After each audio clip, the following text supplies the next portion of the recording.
What's up everyone, how are you all? Today we are back with another blazing Naruto story. What if Naruto's heart froze from pain and woke the ice within? If you enjoy, then please like, share and do comments. And also check the description box to Original creator of this beautiful creation. He grew up emotionless and with a cold heart, for no one cared for him. He was bitter because of the hatred the village threw at him. By the time he was 4, he had already tried suicide by jumping. His final chance to achieve freedom was foiled when she had to catch him running away from the village on her way back from a mission. He was only armed with a kunai that was most likely stolen from a careless genin. The frightened look in his eyes made her wonder if he feared all Konoha shinobi or just a few. With him being potentially dangerous, she approached him with caution. "Back away," Uzumaki Naruto screamed. He didn't like the way her eyes were red because it made him think of the Uchiha bastards. He didn't cry because his tears were dried up, and he didn't give up because freedom was so close. He did the only thing that he knew would gain him freedom. He sent his kunai through the soft skin of a neck, but that skin didn't belong to the red-eyed chunin. When he was 3, Naruto discovered his like for pain because pain made him alive, so he threw himself off of many buildings along with other pain creators. He stopped reacting to certain things anymore, and every emotion besides fear and hatred were alien. The neck that he sliced had been his very own. He slit his neck and hoped she'd leave his body alone when he died. He died because it was freedom. Her next move though would shock him completely. She picked him up from where he collapsed and rushed back to the village at a speed only a shinobi could achieve. Nobody stopped her as she burst into the earth. The hospital staff caught a glance of her baggage and turned their backs to the pair. He was going to die. She could just feel his life slipping away as blood continued to soak her front. She frowned. He wasn't going to die today. Not on her watch. How can you just stand there as a child dies? She shouted at the medics. The so-called medics would rather waste their chakra on people who were going to die no matter what instead of a child. Just heal him. That's your job. Finally, a medic came forth and healed the neck wound, which was starting to heal on its own, to just a scar. He put a bandage around it to keep Naruto from playing with it and looked at the chunin. "Heal him. He's just a child," Kurenai shouted at the medics. The so-called medics would rather waste their chakra on people that were going to die no matter what instead of a child. "Just heal him. You're supposed to be healers." One medic did come forth, and he healed Naruto's neck wound that was healing very slowly on its own. He put a bandage around it and looked at the chunin with pitiful eyes. She felt even angrier with the hospital staff. "He's in your care now. I've done all I can." He was just trying to please his village once more, the man said with a quick shake of his head and a sigh. He walked away as the chunin took her chance to leave. She had no clue where Naruto lived, so she took him to her place. He slept in her brother's old room as she dug through her little brother's things in the basement for clothing. The chunin had lost her brothers and father to the Kyuubi, but she didn't see the boy as the Kyuubi. She couldn't hate this little boy that held the face of an angel. Naruto woke up in an unfamiliar room that had a nice soft bed. He opened his eyes slowly and looked around the childish room before his eyes rested on the lady from the day before sleeping in a chair. He calmed himself down and decided that escape was his best option. He touched his neck where the bandage covered his scar. He'd remove them later because he needed to leave quickly. He tried to quietly slip out of the bed, but a hand grabbed his arm. The lady was awake and didn't look happy. "I'm Yuhi Kurenai," the lady said. Naruto didn't make any motions that he understood what she was saying. Kurenai just had to trust that he might. "Why do you want to die?" Tears were blinked away from her eyes as he cocked his head to the side. How many times did he hear that question? "Do you want to die?" Naruto nodded. Kurenai closed her eyes and forced herself to be calm. "I don't want you to die. You're just a little confused about your place in the world." Naruto backed away from her touch until his back hit the wall the bed was against. He stared at her with cold blue eyes. Kurenai saw the hurt within those orbs and knew that she couldn't help him alone. "Naruto, let's make a promise." Naruto blinked and looked interested. "Promise me that one day, you'll smile for me." Naruto watched her outstretch her pinky and kept rehearing her words in his mind. He looked up at her red eyes. He could make this promise, so he linked his pinky with hers and was set free from her home. "Can't keep you forever, can I?" Naruto shrugged and walked down the streets to home. Naruto was home before he looked at the clothing he wore. The kind chunin had given him a black long-sleeved t-shirt with the words, Lilt Taigas on the front in white with the number 11. The brown cargo pants were a little long, but they were okay. Both items were old and worn to the point where the black was almost a dark gray. Naruto figured they were brothers. He looked at himself in the bathroom mirror and promised in his heart to repay the red-eyed woman that wasn't an Uchiha. 12-year-old Naruto had gone colder since he met Kurenai. The roughly cut scar going across his neck made everyone a little fearful of him. Unlike the other children, he passed his genin exam a special way. He had stolen a scroll, gained the respect of Iruka, a teacher he thought hated him, and beat up a traitor chunin. The price for all of this was listening to the most boring lecture in the universe. Naruto spent it staring out the window. He barely listened to the teams being called. When it came to Team 7 though, he rolled his eyes at Haruno Sakura's name. She was a weak fangirl. When Iruka said Uchiha Sasuke's name, Naruto felt an old anger bubble in his chest. I refused to be on the same team as one of the idiots from the bastard clan. I didn't graduate at the bottom of the class, so why am I with him? Naruto shouted. Some of the fangirls screamed at him and threw things, but Naruto only stared at Iruka with angry eyes. The chunin hated explaining things to genin because they grew giant egos most of the time. He didn't need Sasuke's ego getting any bigger. Iruka called for silence of the fangirls. Naruto, just because you grew up alone doesn't mean you can be selfish. The Hokage and I put these teams together because most of the teams have specialties, Iruka started. Everyone was now paying attention. Naruto, you have a single specialty. You'd work best in assassinations, so whatever team you were to be on was expected to be the assassination squad under Hitaki Kakashi. He chose Sasuke and Sakura because we didn't know who else to put on the team. You'll just have to deal with it. Iruka let out a long sigh as he looked at the new genin. How many of them would come back for more training? How many of them would be dead before they were 16? He sometimes hated his job. Iruka looked at Naruto, the perfect assassin. The boy reminded the Hokage of Kakashi himself because Naruto had a tendency to live by the book and nothing else. The shinobi rules were life to Naruto. Iruka-sensei, you said Team 7 is the assassination squad. What do you mean by that? Yamanaka Ino asked. She was worried about Sakura, but she'd never show it. Iruka frowned before smiling again. He loved teaching kids about the unknown one more time before they left his class forever. It might be better for them to know this anyways because it would affect some friendships. In the Third Great Shinobi War, a special genin squad type was created. The assassination squads are linked to the Anbu, and they live the toughest lives. In the war, this type was in charge of killing off leaders and important civilians without getting caught, Iruka said. He knew he had to wrap this up quickly.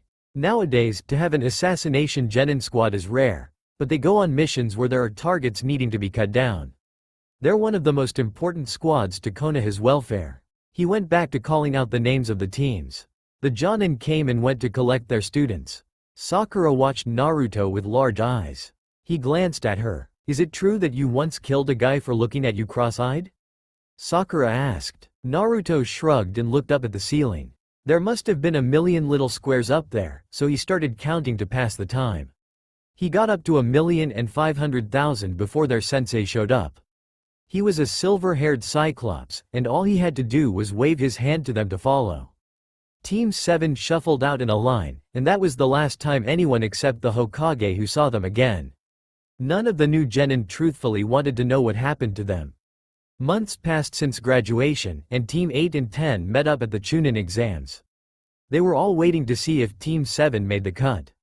A couple older genin glared at the rookies, but they were mainly ignored. A group that had graduated a year ahead of the rookies walked in with a brushy eyebrow kid going on about a rookie group having youthful teamwork. This caught their interests, so they listened in on the one-sided conversation. I challenged the unyouthful dark-haired one, but they all worked as one. The power of youth keeps them together. I could tell from their strength of each of their punches that they could probably handle a youthful Jonin level or higher alone. All three of them had the same scar on their right cheek. A plus sign. One kid took it too far and put whiskers on each cheek with another going across his neck. So unyouthful. They were dressed in an unyouthful black, as if going to a funeral. The snow-haired kid told me when I said that, we don't go to funerals. We make them. His speech was all in monotone, and the others held the most emotions. The kid rambled on about. The kid's teammates sighed and listened on. The scarred-up kid had the most frightening hate-filled eyes. Finally, one of the kid's teammates, a Hyuga, told him to shut up. The rookies had no trouble figuring out what team the kid was talking about just because of the hate-filled eyes and scars. The door opened for another team. That's the team. All eyes fell on 3 cold-faced genin that were Team 7. The eyebrow kid wasn't joking about the scar or clothes. They all wore Jonin's standard black cargo pants with regulation pouches. Naruto wore a black sleeveless with a long-sleeve fishnet shirt underneath. Sasuke and Sakura had on long-sleeved black shirts. They each had a sword strapped to their backs, and who knew what other weapons were hidden. Naruto and Sasuke both wore black, fingerless gloves without the metal plate while Sakura's had the plate on the back. The real deal sealer was the sight of seeing an unlit cigarette dangling from Naruto's mouth. "So, Rookie 9 is now all here," Kiba said. He grinned as he led his team over. Ino attempted to latch herself onto Sasuke, but Sakura and Naruto blocked her with their arms. No one had seen them move to behind Sasuke or Sasuke giving a command. "Wow, Naruto. Finally better than being dead last. I thought you hated the Uchiha clan?" Naruto shrugged as he backed away from Sasuke. "When Team 7 is together, we are Flame, Fox, and Flower. As soon as Founder or Hokage-sama dismisses us from our duties, we become Uchiha, Uzumaki, and Haruno. I apologize, Inuzuka-san, because your brain might not understand the difference," Naruto said with a yawn. This only proved to make Kiba madder. This time though, Naruto didn't need to be rescued by his teammates. "You shouldn't be so loud, rookies," a silver-haired genin said. He pushed up his glasses and looked at them with a friendly face. "I'm Kabuto." Naruto didn't trust this guy. He began to show the rookies shinobi cards. Kiba asked about seeing the cards on Team 7's members. Kabuto tried to show them, but what came up was a message about the information being classified without Hokage's permission. "Alright, you weak links," Ibiki shouted. He walked in and passed the rookies. On his way past, he took Naruto's unlit cigarette. The other chunin proctors went to their places without the bear of a man moving from standing in front of Naruto. The room seemed to hold its breath as Naruto and Ibiki stared at each other.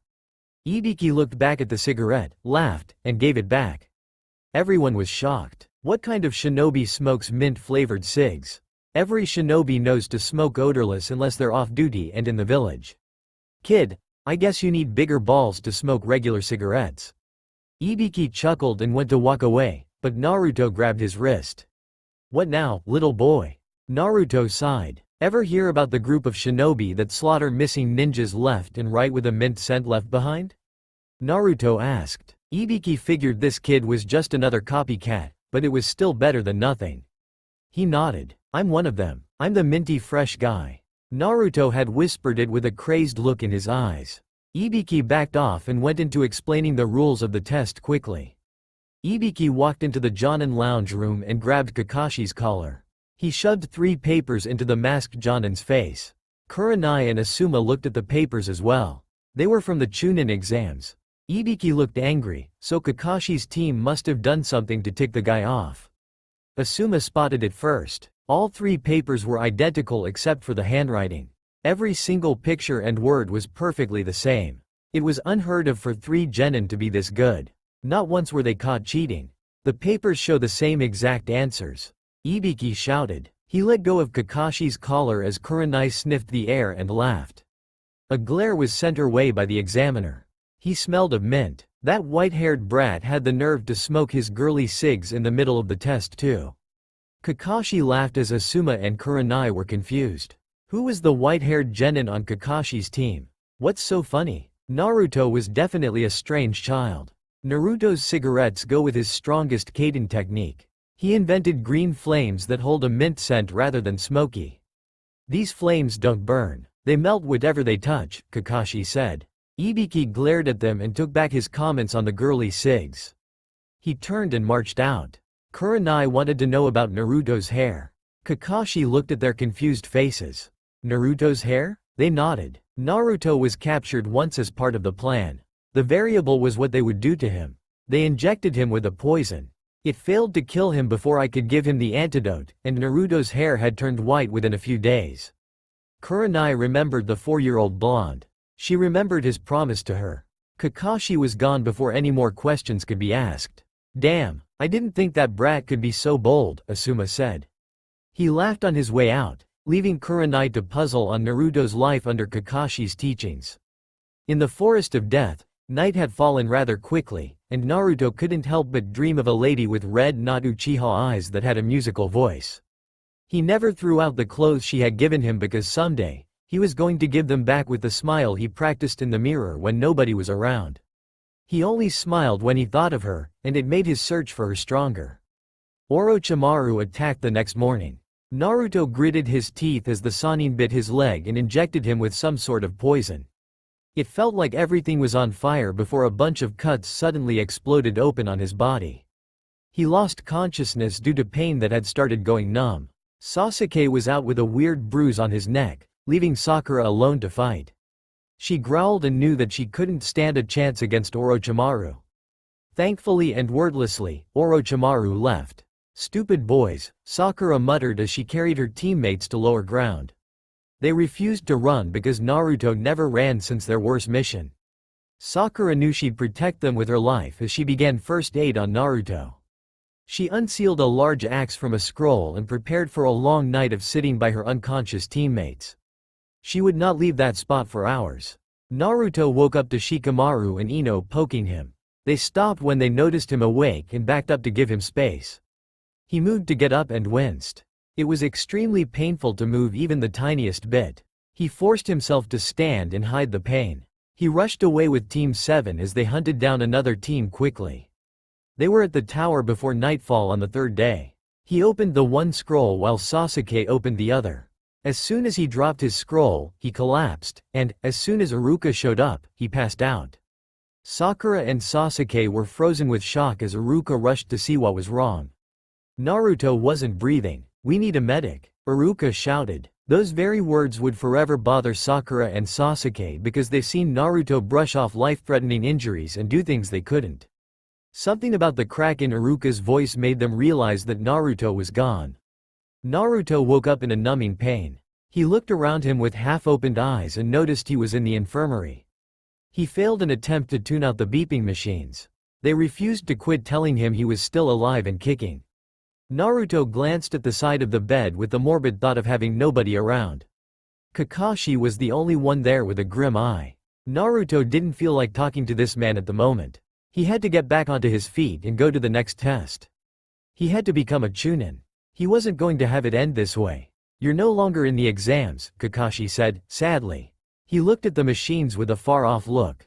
"These machines are the only things keeping you alive until we can arrest Orochimaru to get the antidote." Kakashi looked at Naruto. "Fox, we won't let you die, so we've decided to pull you out." Naruto sighed and looked at his hands. They were scarred and ugly from the rough training and missions he went through and looked strange to him without the glove. He tightened them into fists, ignoring the pain. He looked at Kakashi with determined eyes, something that Kakashi never saw in Naruto. "I'm staying in the exams. She'll be out there watching, and I have to show her my smile before I kick the bucket," Naruto said. He shocked the Jonin with an emotion that had flashed in his eyes for a split second. Kakashi knew he was the final deciding factor on Naruto's fate in the exams. Without talking, Kakashi walked out and pretended not to notice the hurt on Naruto's face. It would be a memory forever burned within his memory. He almost wanted to turn around and say the two words Naruto wanted to hear, but he couldn't. He forced himself out of the room. Naruto was allowed to stay in the exams with one condition. He had to be able to walk out of the infirmary for his match. He listened for his name on the intercom with his hand tied around the wires. He wore only black pants because the shirt would just be in the way, and his shoes were lost along with his gloves. When he finally heard his name against Inuzuka Kiba, he ripped out the cords with a stifled scream. He walked out to his match with the wall being his support. "You can't expect me to fight a guy who is injured," Kiba said, watching Naruto limp over. Hayate shrugged. "He can barely stand without shaking, and I don't want to hurt him any more than he is." Naruto panted and looked at the dog boy. He couldn't muster up a glare at that moment and just wanted to be back with the machines. They were better company at least. Naruto, think of your health. Up in the stands, Kurenai watched Naruto's face. He grinned large and proud as she choked back tears. He kept to his promise. Inuzuka-san, I'm going out like all shinobi should. With a bang, Naruto said. He pulled out a cigarette from his pocket and lit it as Hayate shouted go. Everyone in the stands couldn't believe the smile Naruto showed as Kiba and Akamaru charged him. No one in the building was aware that his heart was starting to slow down and give up. His mind was starting to shut down too. Goodbye Kurenai-chan. Thank you. Kurenai couldn't believe what was happening and had to turn away. She didn't hear what Naruto said, but this was the same little boy she rescued. The same cold little boy that was ready to die. Kiba and Akamaru fell victim to Naruto's second strongest jutsu. The green flames acted as a skin poison that froze up their muscles. It was simple to knock Kiba out with a punch. Naruto dropped his cigarette to the concrete floor and stomped on it with his bare foot. There was a little bit of clapping, but Naruto barely heard it as he began to vomit blood. His eyes were wide, but his mouth was smile as he fell to the ground. He could feel his heart giving everything to keep beating as he looked up. She had jumped down and was holding his head on her lap. He raised a hand to catch a fallen tear. I've always loved you. You showed me happiness, kindness, Naruto whispered. Kurenai smiled and brushed some of his white hair from his face as his heart gave its final beats. Everyone in the stadium knew she wasn't going to let him just die, but she began crying. Sakura looked down at him with sad eyes before turning away. Not one of the medics would even look at him, and Kakashi was working on restarting the heart with electric chakra. Burnt flesh could be smelled a mile away. Damn it, Fox. I told you to quit. Why can't you just listen? Kakashi asked no one. He gritted his teeth and charged the chakra in his hands one final time. He wasn't allowed to go on and would have to declare Naruto dead. Something he truly didn't want to. His hands touched the bare skin, causing it to jump a bit, and Kakashi lowered his ear to listen. Not a single sound came from the body. Too late. Naruto, you should have listened. Kakashi was shouting without a care. Winner is late Uzumaki Naruto.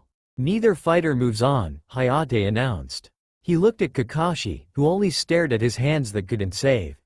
He glanced at Kurenai, who stared at the Hokage with hopelessness.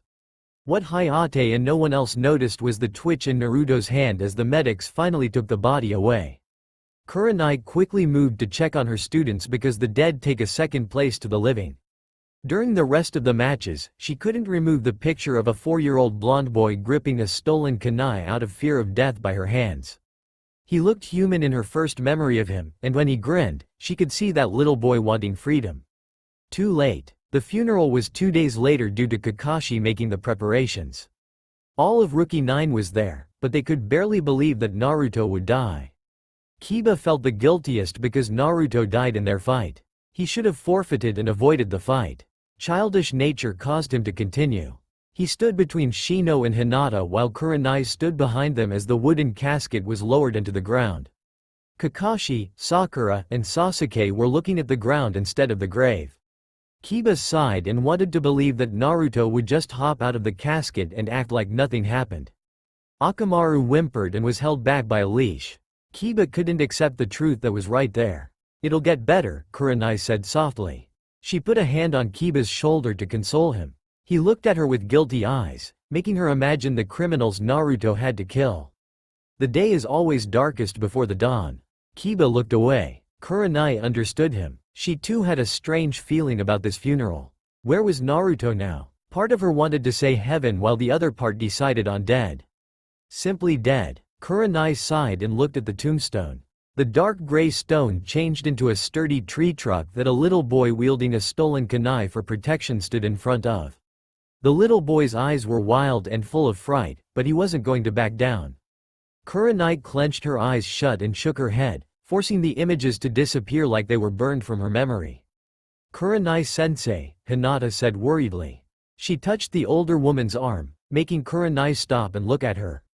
Are you okay? Kurenai blinked and no longer saw Hinata. She saw the chunin exam arena floor and boy with snow-white hair. She watched blood dribble from his mouth as he died and reached up to catch a tear. Kurenai looked away with closed eyes. She opened them again and thankfully saw only her students. Team 8 was worried about her, but they shouldn't worry about her because she was stronger than them. At the end of the funeral, Kakashi walked over from the crowd of the leavers. "Kurenai, I was wondering if you could help me with something that doesn't need done for a little while?" Kakashi asked. The red-eyed woman nodded and waited. Kakashi looked at the gravestone. "I was asked to clean out Fox's apartment, but I was told I had 6 weeks to get it done. I won't start on it until the exams are over due to teaching Sasuke. I guess I'll see you then." Kakashi walked away to return to his remaining students because there was nothing else he could do. He still had students that were able to learn. Kurenai knew that all shinobi were like that. For as long as there was someone still alive, there was still hope. She too had to look at her students and move on. She had no other choice. He was dead, meaning never going to smile again. That thought was what made Yuhi Kurenai cry finally. Naruto found himself in an endless hall with pipes lighting the ceiling. He ignored the dim lighting and didn't notice that his clothes remained dry even though he was in about 2 feet of water. He got up and started to walk because somewhere in these endless halls was an answer. He didn't know where he was going, but his legs kept moving as if they were another being. He didn't bother caring because everything was numb and quiet. It was only a matter of time before he had the answer. The answer showed up in the only door with a bright light bulb hanging in front of it. He began to feel the tiredness and didn't really want to go inside, but his traitorous legs made him walk into the room. He stood in front of the Kyuubi's cage and only wanted to sleep. "Feeling a little sleepy?" the demon demanded. He had changed into a human form, which was Naruto with crimson hair and eyes. Naruto nodded and sat down. "You can't sleep now because if you snooze, you lose. I've been keeping you in a partial dead state, and you'll be breathing properly in a few days. When that happens, you get to the surface and don't die again." Naruto opened his mouth to protest, but he could get the words to come out. The Kyuubi sighed and sat close to the bars. "The poison has been removed by yours truly. If you hadn't been an idiot, I would have had you healed a while ago. I was countering it while you were in the hospital, and your fight caused it to speed up. The only thing I was able to do was keep it from kill you completely. Just wait and you'll be okay." Naruto was too tired to think why the Kyuubi wanted him alive. It was better if he kept himself awake by exploring the walls and wandering the darkness without purpose. Kurenai couldn't believe what she was doing. She just couldn't stay away. It was late afternoon as Kurenai made her way to a familiar gravestone 2 weeks after his death. She looked down at the shiny marble and laid flowers upon it. She finished a small prayer before sitting down to look at it closer. Why did she keep coming back to visit him? It was beyond her why. She didn't like visiting him because every time she looked at the stone with his name, she'd see a frightened little boy standing in front of a tree. She'd watched the kunai cut through his throat and just knew that the Kyuubi saved him from being mute. She couldn't figure out why she cared so much while she cried. Without warning, a hand popped out of the dirt in front of the tombstone, causing her to scream, jump back, and pull out a kunai. The hand pulled out a body, and the body turned out to be a dirt cover and tired Naruto. He coughed out mud before looking at her with tired eyes. Kurenai walked over, still in shock, and pulled out her canteen. She held it out for him, and Naruto took it like it was holy. It was finished in seconds. She couldn't believe what was going on. People just don't die and come back to life. Naruto gulped in clean air and looked at her. He smiled. "I'm back," Naruto said, thinking nothing was wrong. Standing up, he stretched his unused muscles and looked around. 2 weeks left. I only have 2 weeks to train. Better get moving. First, Hokage must know. Naruto stumbled off towards the Hokage's tower, and Kurenai rushed after him. She wanted to know more. She had to help him walk and pick him up off the ground. She mentally chuckled at all the looks they were getting because everyone was seeing the living dead.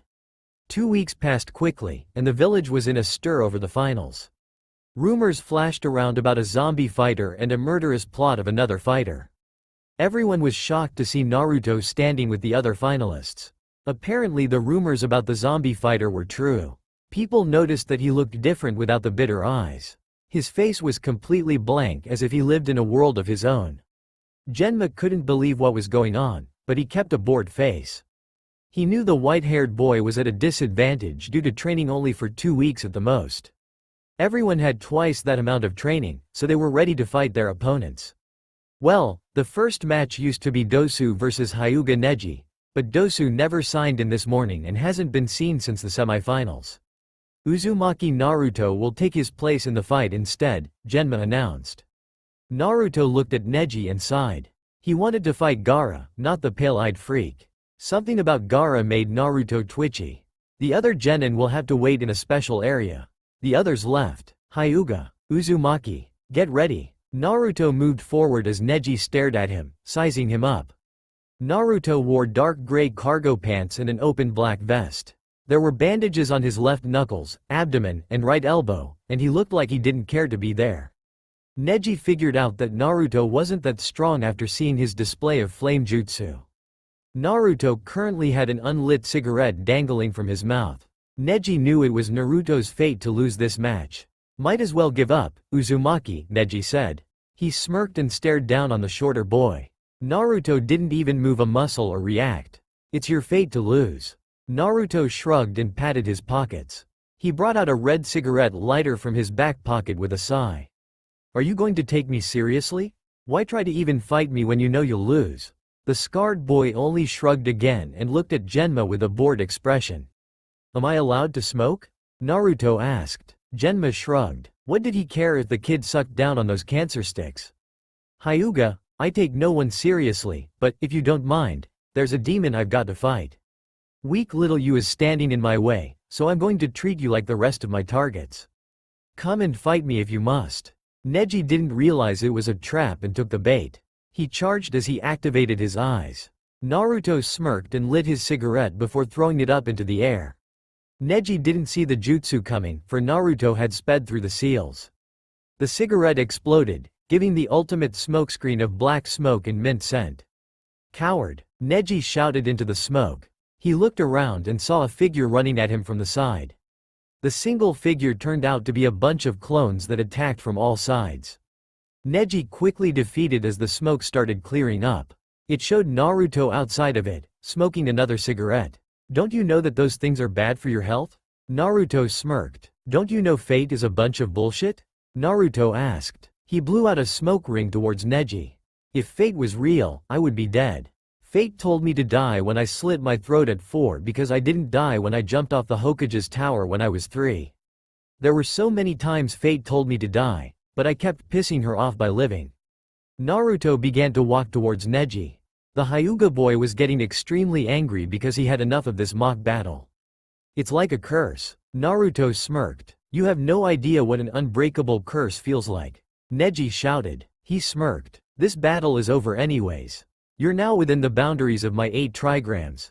Neji got into his stance as Naruto sighed. He was going to have to fight the snotty brat after all. Gentle fist style. 8 trigrams, 64 palms. Naruto briefly wondered how he was going to show this noble the shit he was dealing out. The first hits took his breath away from the pain. 2 palms, 4 palms, 8 palms, 16 palms, 32 palms, 64 palms. Naruto went down on his knees laughing. Here he was, back from the dead and on his knees, holding his stomach. Nobody thought he would still fight or stand. Slowly Naruto struggled to stand as Neji rattled off his story of his curse. You know what I think about your sob story? Naruto asked. Neji narrowed his eyes. It's shit. Neji came in for another strike and hit above Naruto's heart. Naruto just laughed. Curses are the most amazing thing. You want to meet mine? Neji's eyes widened when Naruto tried to gather chakra and succeeded. The only difference was this chakra was red, and Naruto's blue eyes became red.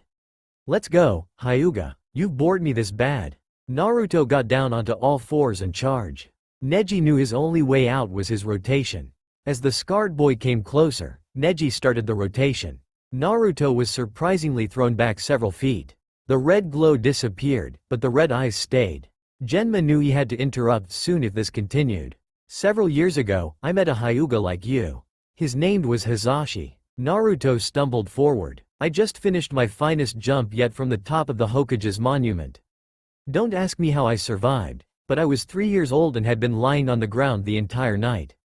He found me at dawn as I finished healing and everything. I was so ready to hurt someone because I was angry that I had lived, so he sealed my chakra points just like you. Naruto stopped 5 feet from Neji. I giggled as I was in pain, and he asked me why. My only answer was what I told everyone. I liked the pain because it felt amazing. He slapped me and yelled at me for wasting my only life before he took me to the hospital to have my points unsealed. Naruto looked up at the sky. That was my final jump. Naruto looked Neji straight in the eye with his normal blue. It's over now. Liar! Neji shouted. He was prepared for Naruto's charge, but he wasn't prepared for the increase in speed. The punch Naruto threw hurt like hell and sent him back several feet. Neji swore his jaw was broken as he flew through the air. Naruto was there at his landing spot to deliver a painful roundhouse kick to his ribs. Neji tried to figure out how many bones were probably injured in some way from that kick, but the pain was too much. The pale-eyed boy remained still on the ground because he was planning what to do now. Naruto would continue fighting until victorious. Is fate wrong yet, Hyuga? Naruto shouted. He grinned sadistically as he gave the poor noble another kick to the stomach. Neji groaned and went into the fetal position. Naruto watched Neji throw up and groan several times. He felt bad. Give up fate, idiot. Life only happens once, and if you live by fate, you're living a lie. Naruto picked Neji up by his collar and growled at the wincing noble. Don't make me repeat myself later. Stop thinking you're better than everyone else. You and me, we're almost the same. Naruto clenched his other fist. We both got unwanted curses. Don't be like me. Naruto gave Neji a weak slap, like Hisashi did for him when he was 3. Life is precious and shouldn't be wasted. Only idiots choose suicide and pain while heroes choose life and happiness. Neji laughed as he started fading off into unconsciousness. Only losers live in a twisted fantasy. Don't be a loser like me. Naruto set Neji onto the ground and just stared at the unconscious boy with guilty eyes. Winner is Uzumaki Naruto, Genma shouted. Naruto collapsed onto his knees as the special Jonin ended his sentence. He began to heal Neji's wounds and smiled at the Hyuga. Naruto, there are medics coming to do that. You shouldn't waste your chakra so early into the finals. Naruto sighed and stood straight up. He looked at the examiner and tried to figure everything out. He's a comrade. Founder told me that as a shinobi, I must respect and care for my comrades. I think that in a way, I'm asking for forgiveness for breaking his bones, Naruto said as he walked away.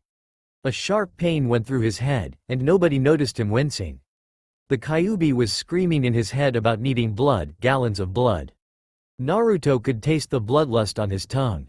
Calm down, furball. I won't let my comrades get hurt by you. Naruto stopped in the hall and sat against the wall.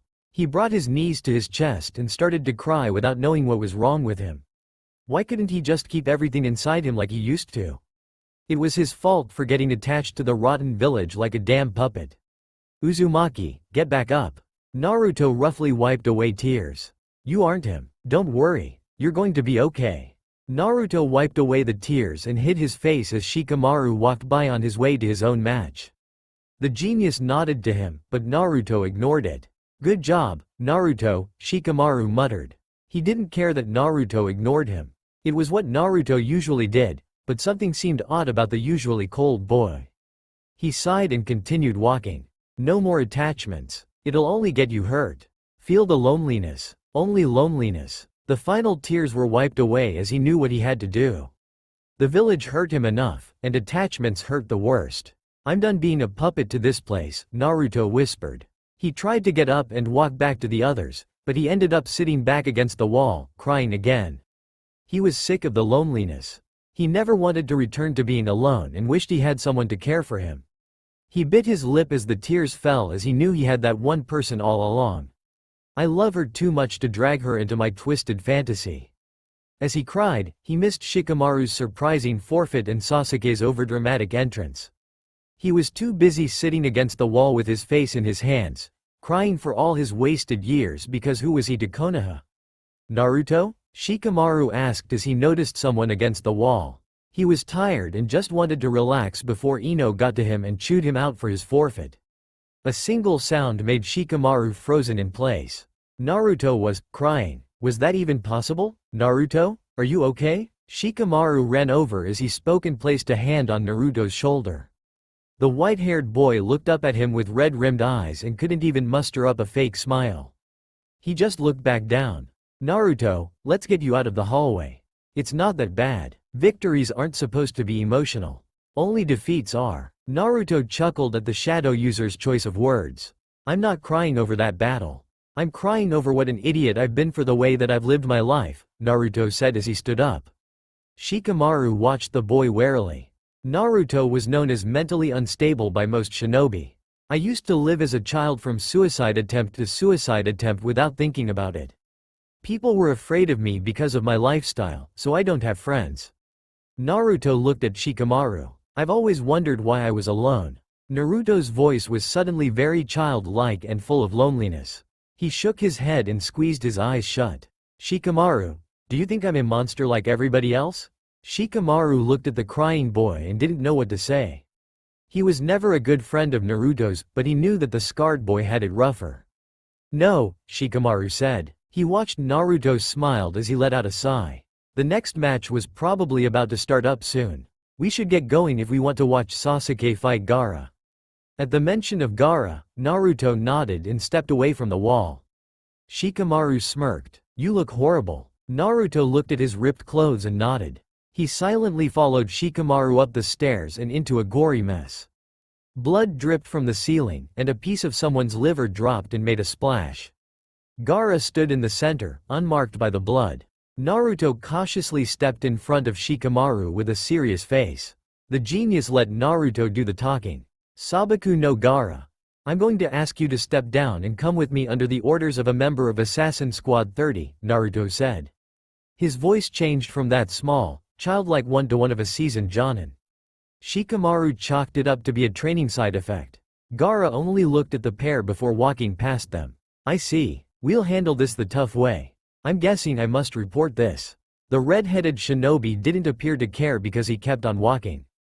Naruto started walking as well, but he headed in the opposite direction. Shikamaru rushed after him and stopped him as they stood where Gaara stood as they walked up. Are you just going to let him go? Shikamaru demanded. Naruto nodded and looked away from the blood. That was one thing he never got used to. The sickening smell of blood and shit. Why? He just killed 2 people. 2 innocent people in cold blood. Naruto turned around and grabbed Shikamaru's collar. Both of them were shocked for different reasons. I can't stop him, not with you nearby, Naruto shouted. He let Shikamaru go inside. He picked something out of the blood. It was a Hite 8 with the money symbol on it.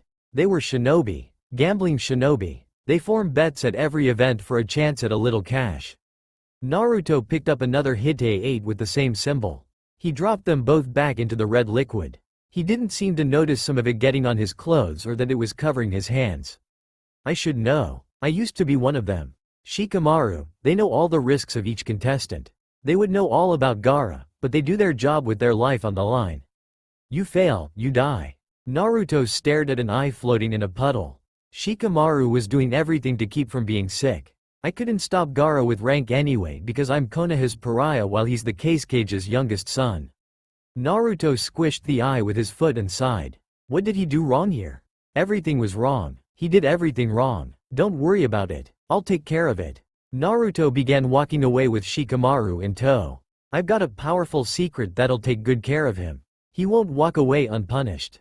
Don't worry. Shikamaru nodded and walked beside the younger boy. He had to trust him. Naruto trailed after Sakura as they chased after Sasuke and Gaara while Shikamaru stayed behind at the first sign of an enemy trailing them. Inside him, he could feel the demon beating on the cage bars. It was becoming extremely painful. Sakura was following Pakun's nose, and Naruto followed his own. He calculated why his demon was acting up. Gaara's demon was probably on an old rival, and the host used the demon chakra all the time. The chakra was what was affecting him. Up ahead, Naruto announced. They broke through a cluster of branches and found Sasuke and a partially transformed Gaara. Naruto took a step back as he felt the power of the demon chakra. He felt the Kyuubi going crazy and starting to send out his own chakra. His entire body was starting to shake, and he couldn't hear the words that Gaara and others were saying. Gaara was quick in capturing Sasuke and Sakura within a giant sand hand. Naruto felt like getting sick as he saw one of their missions gone wrong. He growled and allowed the Kyuubi to control him. Everything in his mind turned to dark endless drop. The world around him seemed safer. Sasuke was forced into watching his teammate turn into a miniature Kyuubi with 4 tails wiping behind it. The chakra coming off it was frightening and made Sasuke shake. Sakura was unconscious next to him and was feeling the effects. Sasuke felt ready to puke. Was this really his teammate?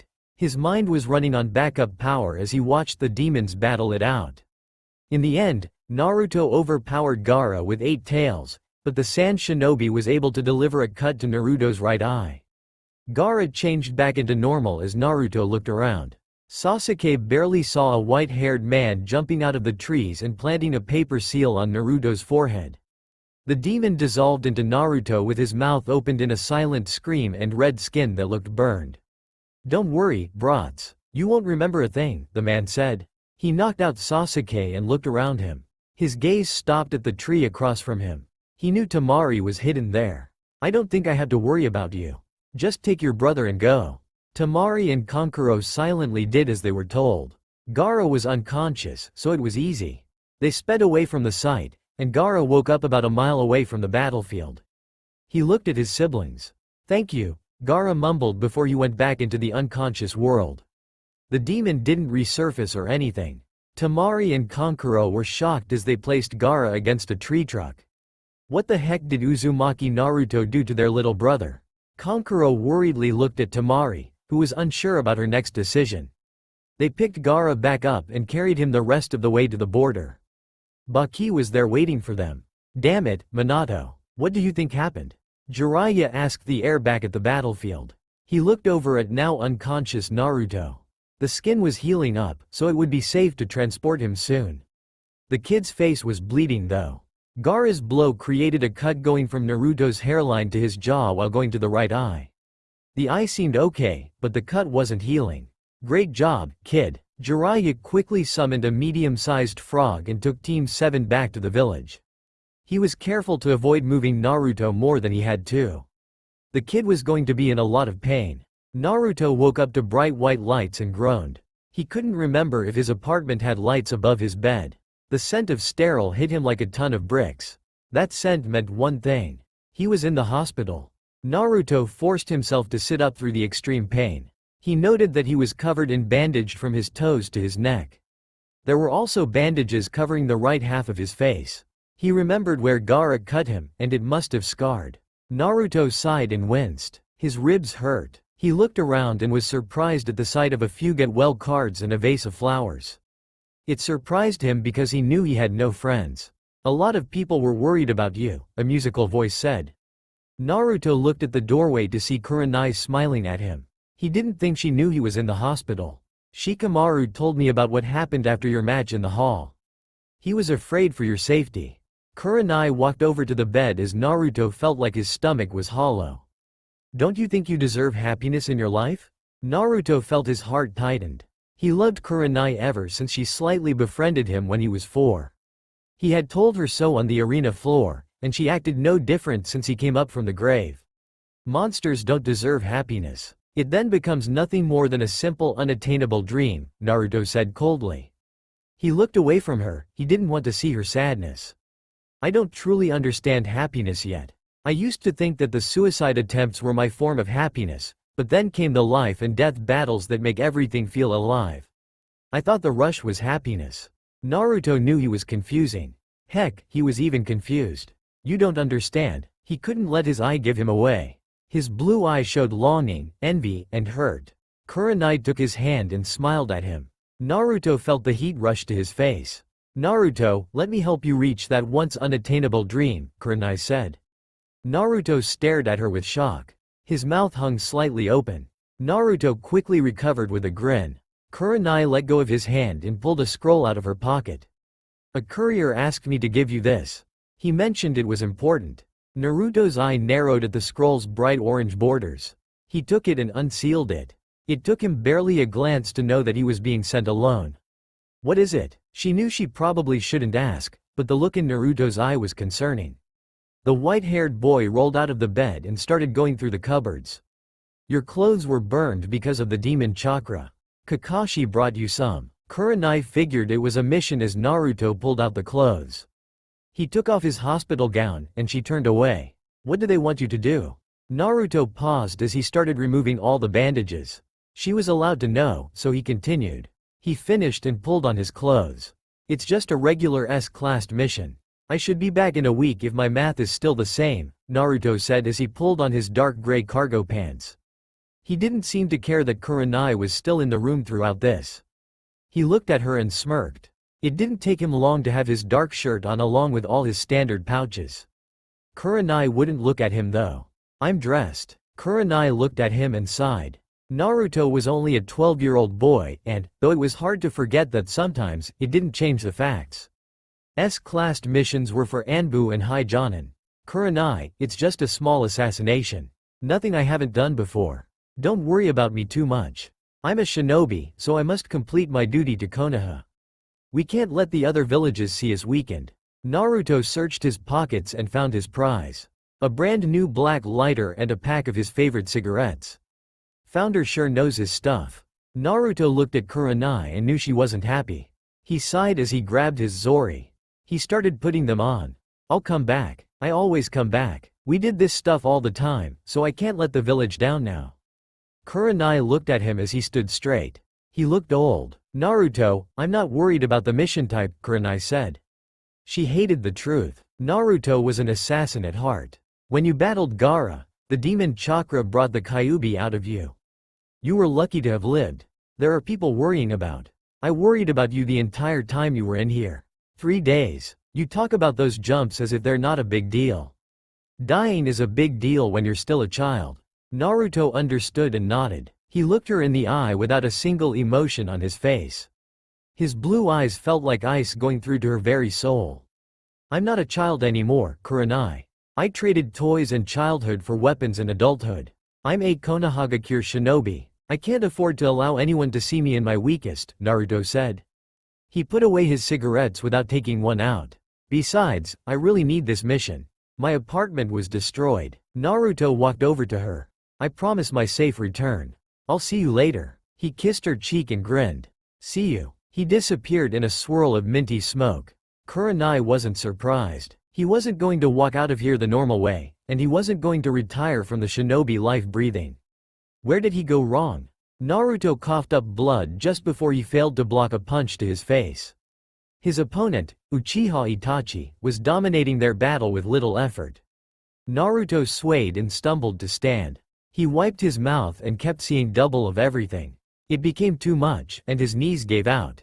Itachi wasn't finished though as Naruto collapsed to the ground. He walked over and picked up the younger boy by his hair. Yelping, Naruto glared up at the man he was sure would kill him for just staring. Itachi smirked and stared without the Sharingan. How was the assassination, Naruto? Itachi asked carefully. He was trying to learn something from him. Naruto knew it, but he figured he'd play along to stay alive. He wasn't completely sure of what Itachi wanted or why the fishy guy left without even attempting a fight. Naruto looked around the forest clearing to avoid the question. Itachi yanked hard on the snowy hair, making Naruto yelp. Answer me. Naruto wasn't sure he could think properly now. Easy kill. The guy was easy to kill. Naruto stuttered out. He looked away from Itachi and threw up. The Uchiha released his hair in disgust and nodded. Why don't you just finish me off? Finish what you started. Naruto was on the verge of a mental breakdown. He stared up at Itachi with murderous eyes. You used to be my only friend in that hellhole. Why don't you just finish what you started that night? Itachi smirked and looked at the younger boy. Naruto was shaking. I'm going to show you the truth, Itachi said, grabbing Naruto's shirt collar. Out of instinct, Naruto squirmed and grabbed the hand holding him. His eyes pleaded for Itachi not to. For 72 hours, you're going to relive my life as it was, not as the lie people made it to be. Naruto's eyes widened as he was pulling into the Tsukuyomi. He screamed and was unconscious within seconds. The Uchiha dropped the limp body and pulled out a paper seal. He placed it on Naruto's forehead and watched it disappear into the skin. I'm going to finish what I started 4 years ago, Naruto. Just wait. Itachi disappeared as Naruto's body twitched. 3 days late was something unheard of on Naruto's missions. Kakashi and Kurenai waited at the gates for any sign of the boy. The gates opened and Naruto stumbled in, holding his stomach and shaking terribly. His eyes were what scared them the most. They were wide and lifeless. They both rushed over to him after seeing him almost fall. Answers were needed. He caught their movements and looked at them. He pulled out a kunai and held it out in front of them to keep them back. Kurenai was instantly reminded of that famous memory. He didn't look scared though. "Leave me the hell alone," Naruto screamed. His voice was hoarse. He sounded like he spent several days screaming his heart out. "Don't ever come near me again. I'll kill you." Naruto couldn't stop shaking and was panting. His eyes eventually rolled to the back of his head as he collapsed at their feet. Kakashi knelt down to check his pulse and was relieved to find he was still alive. Kurenai recognized something about his eyes. He had the look of a powerful genjutsu side effect. It had to be an Uchiha genjutsu from the Sharingan. No doubt about it. "Kakashi, we better get him to the hospital. A medic should be able to help him better than we can," Kurenai said. She was lying to herself about the medic. The only skilled medic that could help with removing the remnants of the genjutsu would be Tsunade, and she wasn't going to suddenly show up anytime soon. She refused to believe the rumors of Jiraiya going on a mission to get her with Naruto. "We don't have the training for his injuries." Kakashi nodded and picked up the still boy. Time was running out extremely quick for Naruto. The hospital released Naruto as soon as he woke up because of lack of training to treat him. He walked the streets with wary eyes. Everywhere he looked, he saw the dead waving and smiling at him. He saw past targets joking with each other, and war casualties he saw in a book eating at a restaurant. Naruto stifled a scream and rushed into an alleyway. He wasn't ready to be slammed into the wall by Uchiha Itachi. Naruto struggled against Itachi's iron grip on his shirt collar. This was bad. "Naruto, remember what I told you on your 6th birthday? I gave you a package to keep safe," Itachi said. Naruto stilled his struggling and looked at the traitorous man. He tried to shuffle through the memories but failed. "That package will become extremely important in deciding your fate. I need it. Where is it?" Naruto gulped and looked away. Itachi angrily slammed him against the wall again. "Where is it?" Naruto winced and held down a whimper. Itachi gave up and let the boy go. Waste of time. Itachi turned away, but Naruto grabbed his ankle. The older man glared down at the boy. "Why are you doing this?" Naruto asked. He was extremely confused as he looked up at the man. Past targets stood around them and were cheering for something. He couldn't stop the shaking. "Where is the Itachi I knew? Why do you want a package that was full of child toys?" Itachi kicked Naruto in the side of the head, causing the shaking boy to let go. "Why are you doing this?" Naruto wished away the illusions, but they wouldn't leave. He looked at Itachi with hopeless eyes. "Maybe you'll get an answer next time, Naruto," Itachi said. He walked out of Naruto's reach and smirked. "Just keep trying." He disappeared using the technique his cousin was famous for. Naruto growled and forced himself to stand. He whipped his hand at one of the hallucinations and watched them dissolve. He walked out of the alley, watching over his shoulder, and he didn't see Kurenai until he walked into her. Her face held one of worry. What was Itachi doing in the village? Kurenai asked. Naruto looked away from her and shrugged. He didn't want her to see the lifelessness in his eyes. "Naruto, you're aware that it's considered traitorous to speak with Itachi on friendly terms. You'll be a traitor for withholding information on Itachi as well. They'll kill you, Naruto." Her voice was just whisper that Naruto was able to catch. She kept her voice that way to keep Naruto out of trouble that was unneeded. "Kurenai, what he wants is something that deals with my past. I'm not going to give it to him, and I'm not Uchiha Itachi's friend. You have nothing to worry about because I'm loyal only to Konoha," Naruto said. He tried to walk away, but Kurenai put a hand on his shoulder. "Let me go." His voice was darker. "I'm not that little idiot that came back from the dead. I'm not that pathetic boy you saved. I'm never going to be them again." Naruto wouldn't look at her as he spoke. He had to cut away from her because Itachi wasn't going to let this die. "Then who is this Uzumaki Naruto?" Kurenai asked. She stared at his back and never understood the weight it held. She watched him shake from something. He was just scared of putting his precious people in danger, confused on his loyalties, and abused and broken. This boy in front of her was suddenly a stranger that she would never know. She frowned and had trouble seeing the boy who would smile at her and tell her he loved her. She watched him change into a boy that was strong enough to take care of himself and the world if he tried. "Me? I'm no one. Just like you said, I'm Uzumaki Naruto. I will always be the village pariah and the Kyuubi vessel. I'm just another faceless genin of Konoha, Naruto said without emotion. He stopped shaking. Kurenai, this'll be the last time we speak. Naruto meant every word, but he prayed she was too shocked to catch the pain underneath them.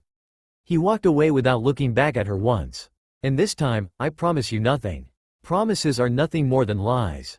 Kurenai watched him disappear within the crowd and knew he wasn't coming back. Naruto spent most of his time ignoring anything Jiraiya said that didn't deal with training.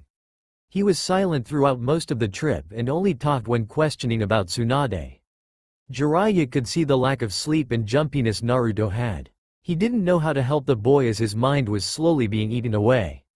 The scent of mint was extremely strong on the kid as he smoked about his entire pack the first night. What Jiraiya didn't know was how horrible Naruto felt. Kid, Tsunade Heim should be able to fix you up, Jiraiya said. He paused and looked at the smoking boy. He shouldn't have bought the several packs for the boy. I guess I can teach you the Rasengan until then. He activated the jutsu and caught Naruto's complete attention. It was a change of pace. Naruto listened to every word Jiraiya said about what he was to do, but he didn't ask a single question or comment on anything.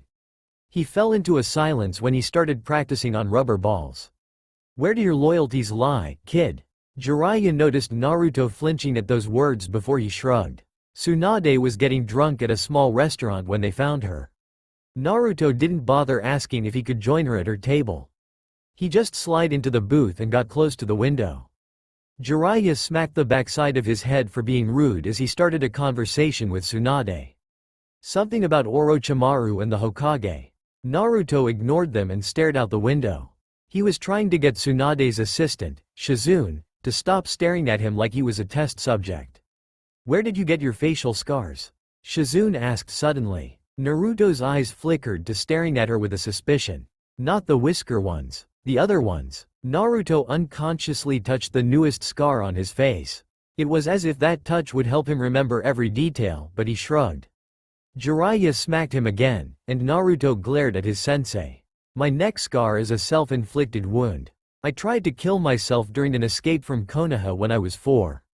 It failed horribly when someone saved my sorry hide, Naruto said, rubbing the scar. He didn't really want to talk to these people because they were friends. He wasn't included in the circle. He traced the scar on his cheek that matched Sakura and Sasuke's cheeks. This is from an infiltration mission gone wrong. My team was misinformed. Founder even had a hard time getting us out of the place. He felt Tsunade staring at him too now. Naruto tapped his newest one. My eye should be blind, but the Kyuubi saved it. I was fighting the Shukaku, and he got me. I didn't feel a thing, but I'm sure he did. Naruto quietly pulled out his cigarettes and started making little cigarette towers. He only sighed when Tsunade said something about the Hokage job being for fools. Smoking will give you lung cancer. It'll kill you, Tsunade said, glaring at him. She went to grab his cigarettes, but he slammed a kunai into the table before she could get to them.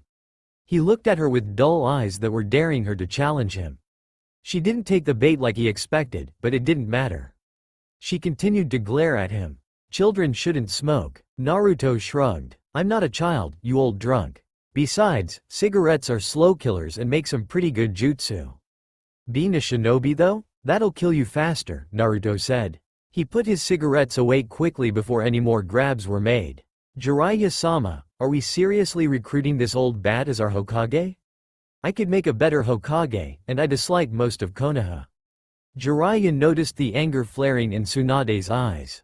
She was going to make the kid regret his words. She's nothing more than a selfish princess running away from her problems. Tsunade lost it. Outside now, brat, Tsunade shouted. Naruto smirked and got up. His eyes spoke nothing as he walked outside with his tablemates. Jiraiya suddenly remembered Naruto's mental handicap. The kid was probably exhausted. He had to find a way to stop this before she destroyed Naruto. I'll only need my one finder to defeat a lowly genin like you. Naruto looked at her and backed up slightly. He was surrounded again by past targets calling for blood. He shook them away and pulled out a kunai. With a smirk, he charged at her.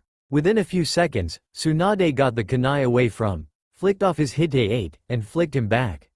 He watched his vision sway and the enemy's return. Before you black out, why are you angry with me? I told Jiraiya no. Naruto started shaking as the enemies were coming closer. They weren't real. He looked at her only as the kunai came down in front of him. The only person who showed me kindness first was the old man.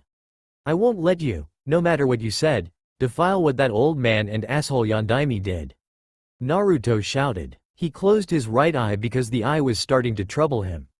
It didn't matter anymore. He was going to show her that fools might become Hokage, but they're the strongest of the strong. It's my goal to surpass my father. Naruto activated his incomplete Rasengan and charge. What did the Yondaime do in his short time that was so special? Tsunade asked. She noted that Naruto looked terrible. She suspected that something was wrong with his mind. It was either a genjutsu or the Kyuubi. She couldn't tell because he looked extremely dangerous at the moment. His left eye made him look like he was on drugs, and he was shaking. His charge was suicidal at best. The Yondaime created me, Naruto shouted. He threw out his arm with the Rasengan, but with her one finger, Tsunade made a fissure in the street that Naruto fell into. He sighed as the jutsu blew him back. He didn't have the energy to get back up. I give up. Jiraiya-sama, is it rude to pass out after a battle? The boy didn't give Jiraiya the chance to reply because he was already out.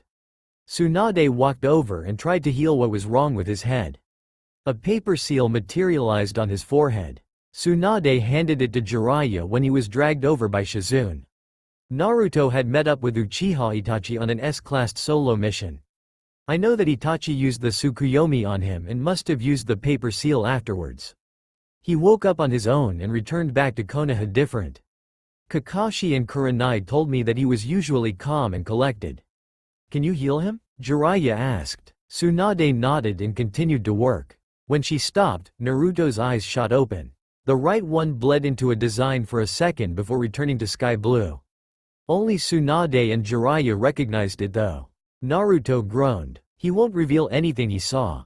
It's upsetting because Kakashi told me that Naruto was starting to warm up to people again. Tsunade was shocked to see Naruto looking at her. That was when she made the bet with him after scolding him. Day 1. Naruto walked through the village to find the perfect training spot. He would show that old lady something even if he didn't give a damn about the Hokage position. He would never tell anyone that because they could use it against him. He stopped and growled. There weren't many people because most were drinking, gambling, or working. He couldn't find the perfect place to train. Closing his eyes, he took deep breaths.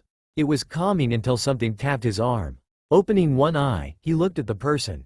It was an old lady, hunched over from years of bending. "Excuse me, young man, do you mind helping me?" the old lady asked. Naruto left his right eye closed, for it was bothering him again, but he turned to look at her. She looked fragile. "My cat, Minato, is stuck in the tree. He's terrified of heights, but some mean children chased him up the tree. Please help me." Naruto sighed and decided on what's the worst that could happen. "Sure, I'll help," Naruto said. The old lady took his hand and led him to the tree, which wasn't far away. Naruto looked up at one of the higher branches to see a pure yellow cat clinging to the branch. This was going to be so easy. Naruto gathered chakra into his feet and began walking up the side of the tree. He reached the cat, Minato, and chuckled. He was super cool now. Look at him, saving some stupid cat thanks to some stupid kids. "Come here, Minato-kun." The blonde cat looked at him and jumped up onto Naruto's face. Screaming, Naruto fell off the tree and landed on his back in the dirt. The old lady got the cat off and was soothing it as Naruto sat up. "Damn cat. Caused me a lot of hell. I should have said no and left the fucking bastard." Suddenly, Naruto felt an evil aura right behind him. He looked over his shoulder at the old lady, who was now wielding a paper fan. "Young men shouldn't curse," the old lady said. She smacked Naruto with the paper fan hard on the back of the head. Idiot Naruto went on swearing as she smacked his head. Soon, he grew tired of sitting and began running away. The old lady kept smacking the back of his head with that stupid fan until he climbed a tree. "Get down here and face your punishment, young man." Naruto stuck his tongue out at her. "Come up and get me, bitch," Naruto said. It wasn't nice to say, but she couldn't hurt him. A cracking noise could be heard. Naruto groaned as the branch he was sitting on broke, sending him to the ground. The old lady smacked his head over and over again as he sent a spur of curses to whatever gods there were. Minato just sat on his stomach with what looked like a grin to Naruto. When night fell, Naruto traveled back to the hotel. He looked like he was chewed up by something and spat back out. He had a giant headache, claw marks all over him, mud, twigs sticking out of his clothes, and, finally, a yellow feline following him. Jiraiya almost fell over laughing on how bad Naruto looked from just training. "What the hell happened to you? What's with the cat?" Jiraiya asked. He controlled his laughing as Naruto looked at the pervert. He was thinking about some excuse, but he didn't have any. So? The damn hermit was impatient. Naruto sighed and sat down on his bed. Minato curled up at his pillow. This cat was stuck in a tree, and it was honorable to get him out. An old lady didn't like my filthy mouth and hit me. I ruined a group of kids' soccer game by accidentally stealing the ball, so they chased me with branches and rocks. I gave the ball back, but they didn't care. I was their new game. I didn't even get 1 minute of training in, Naruto groaned. He fell back and went to sleep. Minato meowed and licked Naruto's cheek. Naruto opened one eye. "Oh, he's my ninja cat. He's very resourceful too." Naruto situated himself to where he could sleep without twigs poking him.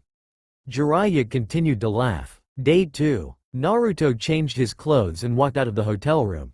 Minato was right there in his shadow.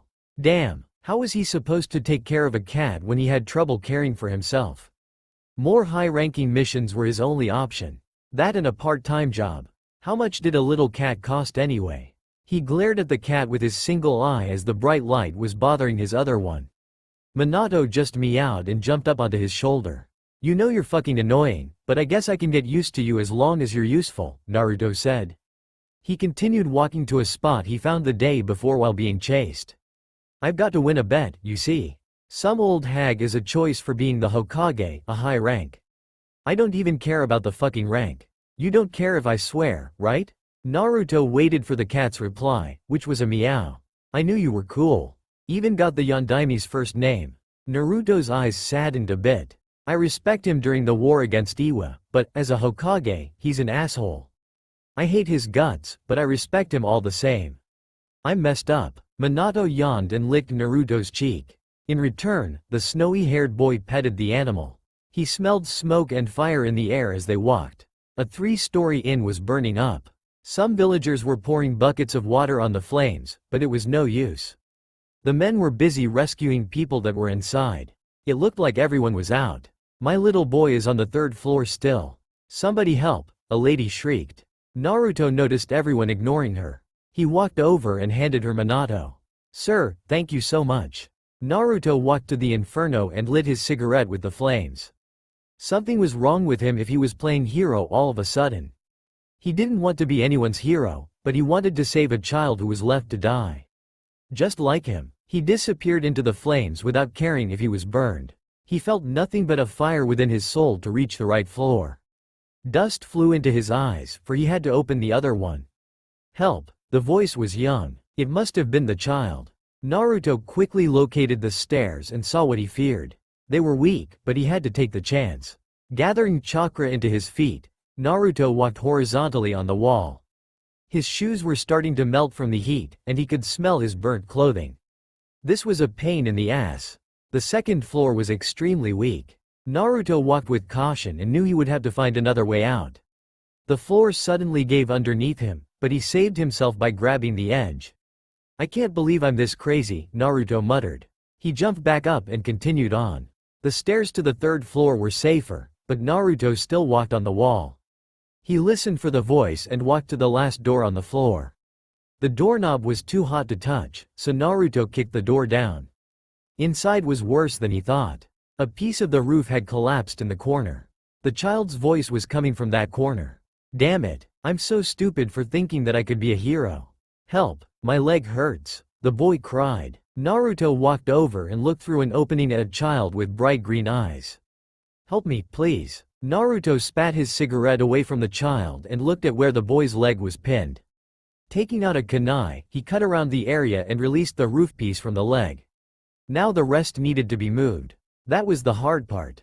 Naruto carefully made sure that it didn't crash through the floor. The child's grimy face looked at Naruto with such hope that the genin knew he was a hero. "I need you to hold on tight to me. We're going to jump, okay?" Naruto asked. The boy nodded as he was picked up. His dirty hands held on tight to Naruto's shirt, and he buried his face into the shirt as well. Naruto sighed and looked at the window. It was the only way. Shielding the child with his arms and some chakra, Naruto crashed through the window and fell to the ground. He heard screaming from below and then, he felt the pain of connecting his back to the ground. Several bones snapped, and Naruto didn't cry out. He looked up at the blue sky and sighed. Faces of the people were surrounding him while something licked his face. He couldn't stay awake anymore. When he woke up, he was in a hospital room and night had fallen. Jiraiya, Tsunade, and Shizune were there waiting for him to wake up. He groaned and moved to sit up. Shizune gently tried to push him back down, but he smacked her hands away. Tsunade held back from clobbering as Jiraiya smirked. He couldn't believe his student. Minato meowed from his place next to Naruto's pillow. "Damn, kid, you should be paralyzed or something," Jiraiya said. Naruto shrugged and looked at his hospital gown. "You had some major internal bleeding, third-degree burns, and broken bones. One bone was your skull. You rescued Fire Daimyo's son from the fire though, and that kid is making you his personal hero. When you're older, he wants you to be his guard.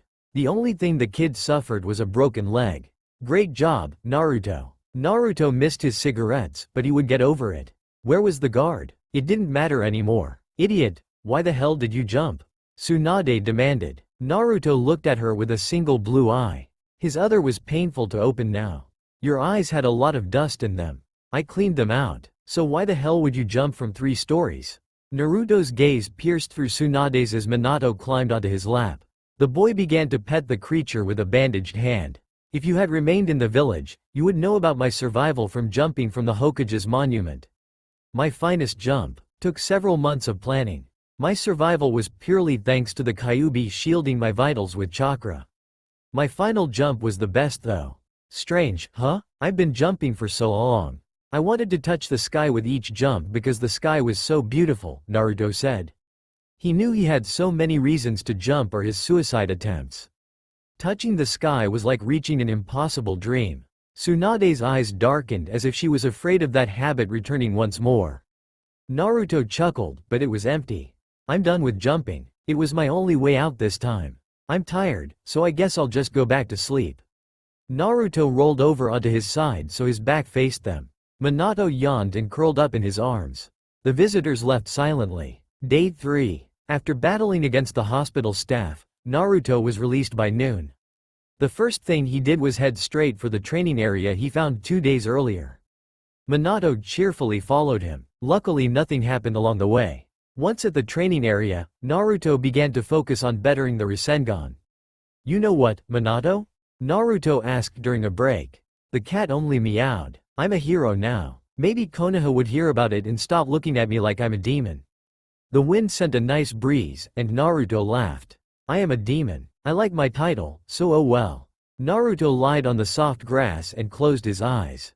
There was a snap of a stick, and the snowy boy was back on his feet. A young girl ran over to him, crying. "Oh great, what's wrong?" The little girl looked up at him. "Some mean boys took my teddy and are chasing me," the girl said. As if on cue, 3 teenage boys stumbled into the area. The one, most likely the leader, held a brown bear to taunt her with. His grin was pissing Naruto off. He glared at them, but it only caused them to laugh. The leader stepped forth. "Let us through, kid, and we won't hurt you. You have no chance in a fight with us," the leader said. He spat at Naruto, who only backed up. The snowy-haired genin wanted so badly to melt this guy, but Atlas, Tsunade stole his cigarettes. Damn her. He would just have to result in taijutsu. "Move, brat." The leader charged in with a punch. Naruto grabbed the fist and growled. "Aren't you lucky I'm in a good mood?" "Minato, attack," Naruto said. The blonde cat was a runaway ninja cat. He could transform into the size of a full-grown male tiger. "Don't kill." Minato had fun scaring his new toys. Naruto snatched the bear before something happened to it. The little girl hugged him tightly. "I'm Uzumaki Naruto." His attempt at being nice to someone was going okay. The little girl beamed with joy. She smiled up at him. "I'm Yuki Mikomi. You're going to be my future husband." The little girl shouted. Naruto was shocked. This was a little strange. Wasn't she afraid of him? He looked scary to the children in Konoha, so what made her different? He sat down on the grass and watched the small group run away while Minato returned to normal. The stupid cat went over to the little girl. "Aren't you afraid of me?" "I mean, I'm scary looking," Naruto said. The little girl looked at him and grinned. She got up and stood right in front of him. "So?" She kissed Naruto's face scar. A simply innocent kiss from a 5-year-old girl. "Why? You look strong with the scars." "More powerful," Mikomi said. She smiled and wrapped her arms around his neck in a hug. Naruto spent the rest of the day showing off to this little girl who wasn't afraid of him. As the day grew short, she yawned. Naruto picked her up, and she told him where she lived. He put Mikomi down at her porch. She smiled and kissed his cheek. Naruto patted her head and kissed her forehead. "You'll remember to marry me, right?" Hope was in her eyes. "Yeah, I'll remember. I'll see you when you're older, okay?" Naruto asked. Mikomi nodded and hugged him once more. This time, he returned the hug. "Good night, Mikomi-chan." The little girl disappeared into the house, and Minato brushed against his leg. It was time to go home too. Naruto walked back to the hotel with a smile. "Anything happened today, Naruto?" Jiraiya asked. Naruto ignored him and got ready for bed. Tomorrow would be a training-only day. He only had 3 more days to go and only 1 day of training in. Flopping down on his bed, Naruto was instantly asleep. Stupid kid, never tells anything anymore. Jiraiya rolled over and went to bed himself. Day 4. Naruto and Minato went back to the training ground and found Mikomi waiting for them. She smiled at Naruto, who could only give her a half one. It didn't matter to her whether his smile was bad. She loved his smile. She said so the day before many times. Naruto took a seat on the ground next to her, and she sensed his question. "My daddy said that I should support your way of life. He also said that we better keep in contact, or he'll kill you. I made you lunch as a way to support you," Mikomi said, showing 2 bento boxes wrapped in a single cloth. Naruto smiled and patted the child's head. The thing with Naruto and Mikomi was that she talked because he loved listening. He also knew he was in love with Kurenai, but he could love more women, right? Just as long as he cleared it with Kurenai. He began training while Minato played with Mikomi. Naruto knew he couldn't slack off just because some little girl found something good in him. His thoughts turned to another girl who found good in him. His training stopped as he looked up at the sky. There weren't any clouds that day, and he raised his hand to try to touch the expanding blue. "Naruto-kun?" Mikomi asked. Minato meowed gently. Naruto blinked and looked over at her. She looked frightened, the look of most children from Konoha. "Are you okay? You're bleeding." Naruto looked at his side, where a piece of glass had sliced him open 2 days earlier. A large blood stain was growing. "Yes, Mikomi, I'm fine. Tomorrow, can we just have lunch together? I'll send Minato to your place to protect and play with you," Naruto said softly. He didn't want her to catch his weakness. He had to remain strong. Mikomi nodded, and Naruto went back to training. The wound was forgotten, for he didn't want her to see his scars if he wrapped it. After he walked Mikomi home, he returned to the training spot. He sighed and began to train more underneath the moonlight.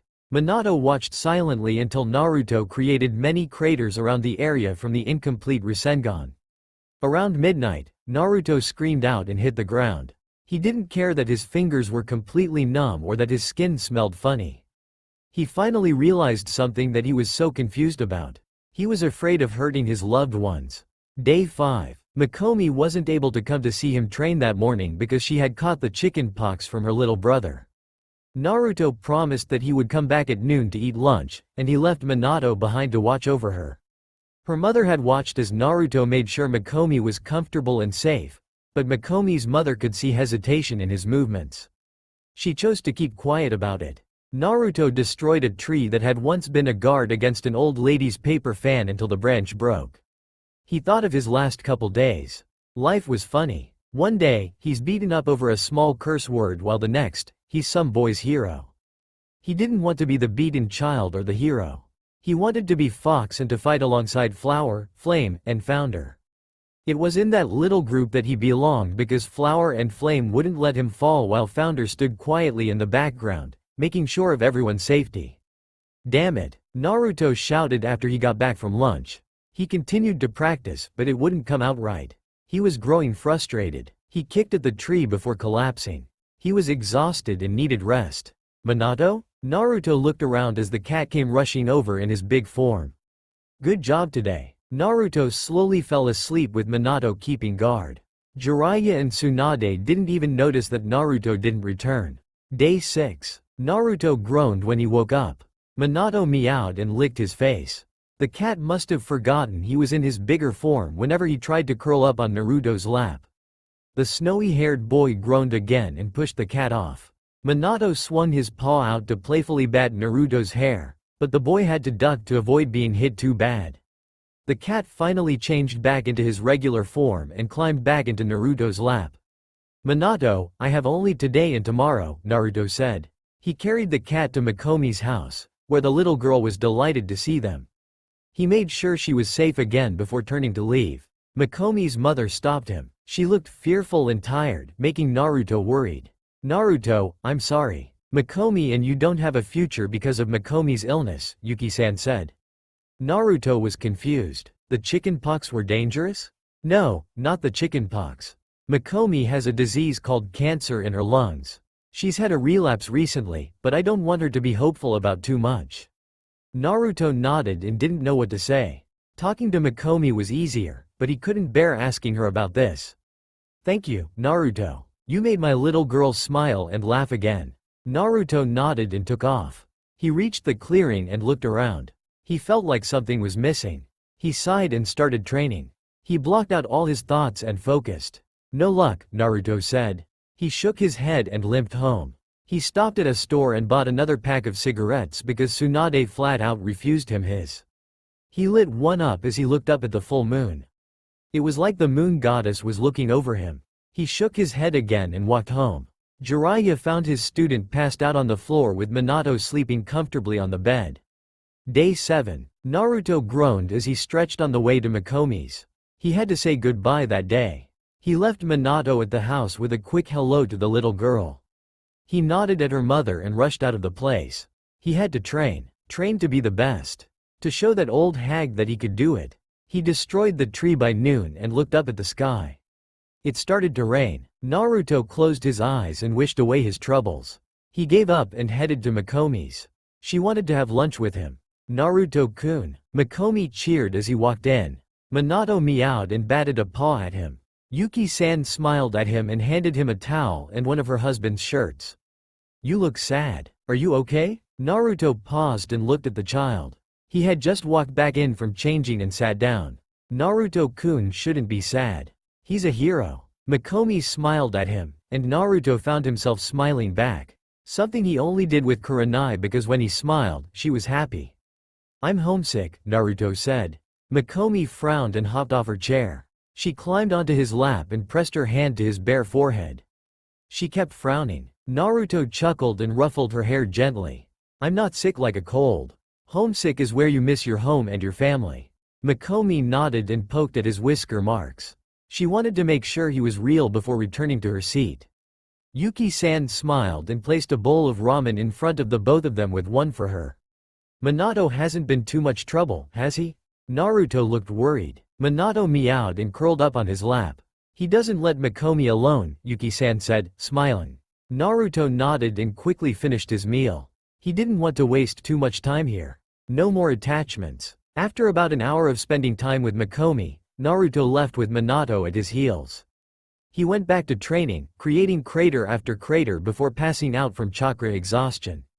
Minato meowed and ran off to find someone to help Naruto. He brought back Tsunade, who was in the area. Is he okay? Shizune asked. Tsunade looked at the boy she unceremoniously dumped on the bed. He only twitched and didn't move after that. He looks hurt. Tsunade did a quick medical exam and found the root of the problem. Simple chakra exhaustion. Pathetic kid. She looked away from his angelic, sleeping face and knew she was becoming attached. Like Nawaki and Dan, she wanted to help this kid. Tsunade-sama, is he okay? Shizune watched her with worry. Just simple chakra exhaustion. He won't be up until the day after tomorrow, Tsunade said. She looked at her assistant and sighed. Shizune was worried about Orochimaru's little talk with them. I'm going out for a drink. See you later. Tsunade walked by Shizune and knocked her out cold. She didn't look back once as she left the hotel. Minato was confused. What was going on here? Naruto woke up to Jiraiya shaking him. He looked around and noticed the sunlight streaming through his window. He jumped out of bed, barely missing knocking Shizune over. He noticed that Tsunade was missing right away and looked at Jiraiya for an explanation. It didn't take them long to hear the story of Tsunade's meeting with Orochimaru and to go search for her. The worst part of the battle for Naruto was watching Tsunade be frightened by the blood and Shizune collapsing. He didn't see Tsunade and Shizune. He saw flower and flame. Where was Founder? It's not real. Naruto looked at Kabuto and growled. The medic smirked and drew a kunai. I always wondered about your skills, Naruto. What made you the perfect assassin? Kabuto asked. Naruto stood in front of Tsunade and lost all emotion. Tsunade watched in horror as this child became what he was trained to be. Naruto lit a cigarette and rushed through the seals extremely fast. The area was surrounded in green flames. Naruto's eyes held a crazed look. Target, it'll be your best interest to quit. I'm known to slaughter, Naruto said. He gathered some of the flames in his hands and threw the fireball at Kabuto. The medic dodged with little ease. The blank face of Naruto spoke of nothing that would give him the edge. Founder wouldn't be happy I'm doing this. He hates it when I do this. Naruto ran through several more seals and went down on all fours. His canines and nails were longer. Art of the fox, cornered animal. Naruto charged only to be kicked back. The heat was becoming unbearable. His leg gave out from under him. No choice. Had to use it. Tsunade watched Kabuto arm himself with a kunai as Naruto summoned a clone. He charged with the clone following. Kabuto stuck out his kunai, and Naruto let it stab him through the palm. He held onto Kabuto's fist as the clone formed the Rasengan in his other hand. Goodbye. Naruto pressed the perfect Rasengan into Kabuto's stomach. Shit, Kabuto groaned as he flew back into a boulder. He winced as he walked forward. The skin was already healing. Naruto was shocked. This guy was lucky that he wasn't at full capacity. I'm ashamed of your skills. Nothing more than a genin over his head. The flames went out like a light. Ha, Orochimaru doesn't keep me for my medical skills. He keeps me for my healing powers. Naruto smirked when Kabuto spat out blood and fell to the ground. Too much damage and not enough chakra. The victory though was short because Naruto too spat up blood. He was going down for the count. The fall to the ground took forever, and his eyes were closed before he touched the dirt. He was too far gone anyways. What is going on? Why is the darkness spreading? This isn't acceptable. Naruto, get up. What's wrong? Why is the darkness coming? The Kyuubi called. Naruto never heard the demon. He was still alive with his heartbeat starting to fade. There was a small moment where his heart gave out again. Cooling chakra entered the stilled heart and repaired the damage to get it beating again. He cracked open his eyes to look up at Tsunade. He raised his hurt hand and tried to grasp the necklace. She wasn't paying attention to that. I win, Naruto whispered with a smile. Tsunade nodded and healed the hole in his hand. She took off her prized necklace and put it on him. He would be the final person to wear that necklace because she hoped it wouldn't kill him like Nawaki and Dan. If it did, she'd trust no one else. Naruto missed out on the Sannin battle, but Shizune would fill him in later. He would shrug it off as unimportant and leave the room. That would earn him a talk about respecting women from Jiraiya. Naruto would just shrug and make him even angrier as they entered the restaurant. Okay, brat, tell me one thing first. What's a genin doing on an S-class solo mission? Where are the Jonin and Anbu? Tsunade asked. They were at the same restaurant, and Naruto was again staring out the window. His right eye was closed due to it being painful to open. He tried to think of the best reason. His training had to deal with missions that high. Minato sneezed from his spot on Naruto's lap, making Shizune giggle. He looked at her with a sigh. The invasion brought us down to low manpower. Genin that are fresh out of the academy and academy students are busy assisting in rebuilding and D-ranked missions. The older genin are taking C-ranked and low B-ranked missions. Chunin are getting B-ranked and low A-ranked ones. Jonin and Anbu get the rest. My teammates and I stand outside that fashion. While our peers were trained for basic missions and worked their way up, we were trained for assassination and S-classed, Naruto stated. He looked back out the window as if looking for something or someone out in the growing crowd. I barely made it back and was late due to a minor clash with a missing ninja. I needed the pay badly because my apartment was one destroyed in the invasion. Naruto looked back at Tsunade with a smile. Don't worry, it was just a simple assassination. I've killed tons of people from being part of a genin assassination squad. The others were a little freaked out because of the childish way Naruto spoke about killing people. The white-haired boys sighed and looked at Jiraiya. So this bratty old lady is now the Hokage? Jiraiya nodded while Tsunade twitched. Not the way I pictured the Godem, but I'll find some way to imagine that Konoha's funds weren't going to gambling debts. We should have picked a better Hokage like founder. Tsunade's temper shot off. Outside now, brat, Tsunade shouted. Naruto felt a strange sense of déjà vu, but he went along with it anyways. He grinned as the Sannin held up her index finger once more. I'm going to only use one finger, brat. Naruto charged this time with only his fists, and, once he got close enough, Tsunade flicked off his Hite 8 with ease. He closed his eyes and prepared for the forehead flicking that never came. Instead, Tsunade kissed his forehead like she did years ago for Nawaki and Dan. Become a great man someday, alright? Naruto looked at her grinning face and couldn't help but grin as well. On their way back, they stopped by a small inn to relax and forget their waiting problems. Naruto convinced Shizune into showing him a medical jutsu. Minato did as cat do and lay in a warm spot in the inn room while the Sannin went to the inn's bar. Jiraiya drank down his drink and looked up at the plain ceiling in deep thought. He never could remember seeing Naruto show a lot of human emotion. So far only happiness and worry came out. The boy was balancing on the edge of being a normal human or being the shell of a human being. You know what day I can't wait to see? Jiraiya asked. He caught Tsunade's attention as the barkeep refilled both their glasses. The day that Naruto just breaks down. All the emotions he keeps inside of him come out and show themselves. I want to see him cry, laugh, and hate all at once. He doesn't know how good he has it, not being able to feel those emotions. He needs to come back to earth and become a child before it's too late. Tsunade nodded and took a sip of her drink. Want to make a bet on it? Tsunade looked at him with suspicion.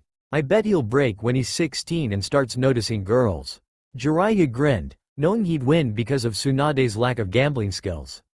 I bet within the year, Tsunade said. She took another sip and looked at her old teammate. He's so close to his breaking point that it won't be long. He's already been through so much. Jiraiya just shrugged. The bet needs prizes. If I win, you have to stop peeping in the fire country for good. Jiraiya's face fell until he realized something. He grinned and looked at her. If I'm the winner, you've got to kiss me in front of a crowd of people, Jiraiya said. He almost giggled at the thought of being kissed by his childhood crush. Tsunade, you better pray that you'll win. Tsunade nodded in agreement. She grabbed the sake bottle that the barkeep brought by because this might be her last drink for a while. Hiruzen-sensei probably left too many things open for the fifth. Naruto was jitter as they walked back to Konoha. Minato wouldn't let him hold him because of all the shaking. All Naruto wanted was to be dismissed to find someone important, but he was dragged to the hospital to see Kakashi and Sasuke. When he was away, Itachi came back for him and battled Kakashi and Sasuke. They both suffered from the Tsukuyomi. Naruto felt bad as he nodded at Sakura, who sat by Kakashi's bed. They had spoken once before about her crush on the Jonin. It was slightly better than her last one, who she cared for like a brother instead. Naruto held Minato and kept shifting his weight from leg to leg as he waited for Tsunade to finish. The blonde woman looked at him finally. You're dismissed, but I want you back in my office in 3 hours. Tsunade said as Naruto rushed out of there. He put Minato down outside and told the cat to stay put. He sniffed the air once to see if he could catch her scent, but he couldn't. He pulled out a cigarette and quickly lit it as he began to walk away from Minato. He had to say he was sorry to her. He felt terrible for how mean he was to her. His scarred eyes stung a bit as it remained closed behind an eye patch Shizune gave to him. If I were Kurenai, where would I be? Naruto wondered aloud. He looked up at the blue sky with a smile. It was so peaceful and helped clear his mind. He blew a smoke ring with a chuckle. He wasn't watching where he was going, so he ended up walking into a dark-haired woman. She fell down, and he jumped back. He forced his body to go stiff to prepare for a hit. I'm really sorry, ma'am. He looked at the woman who was staring right at him with ruby-red eyes that were Sharingan. His cigarette fell from his mouth as he grinned and held out his hand. Are you sure about this, Tsunade? It seems dangerous for kids, Jiraiya asked. The fifth looked at her old teammate before returning to staring at a video screen. Upon her desk were 2 opened profiles of future legends. They had the making of something beyond Jonin at this point, and it would be a shame to hold them down. She couldn't hold them back any longer.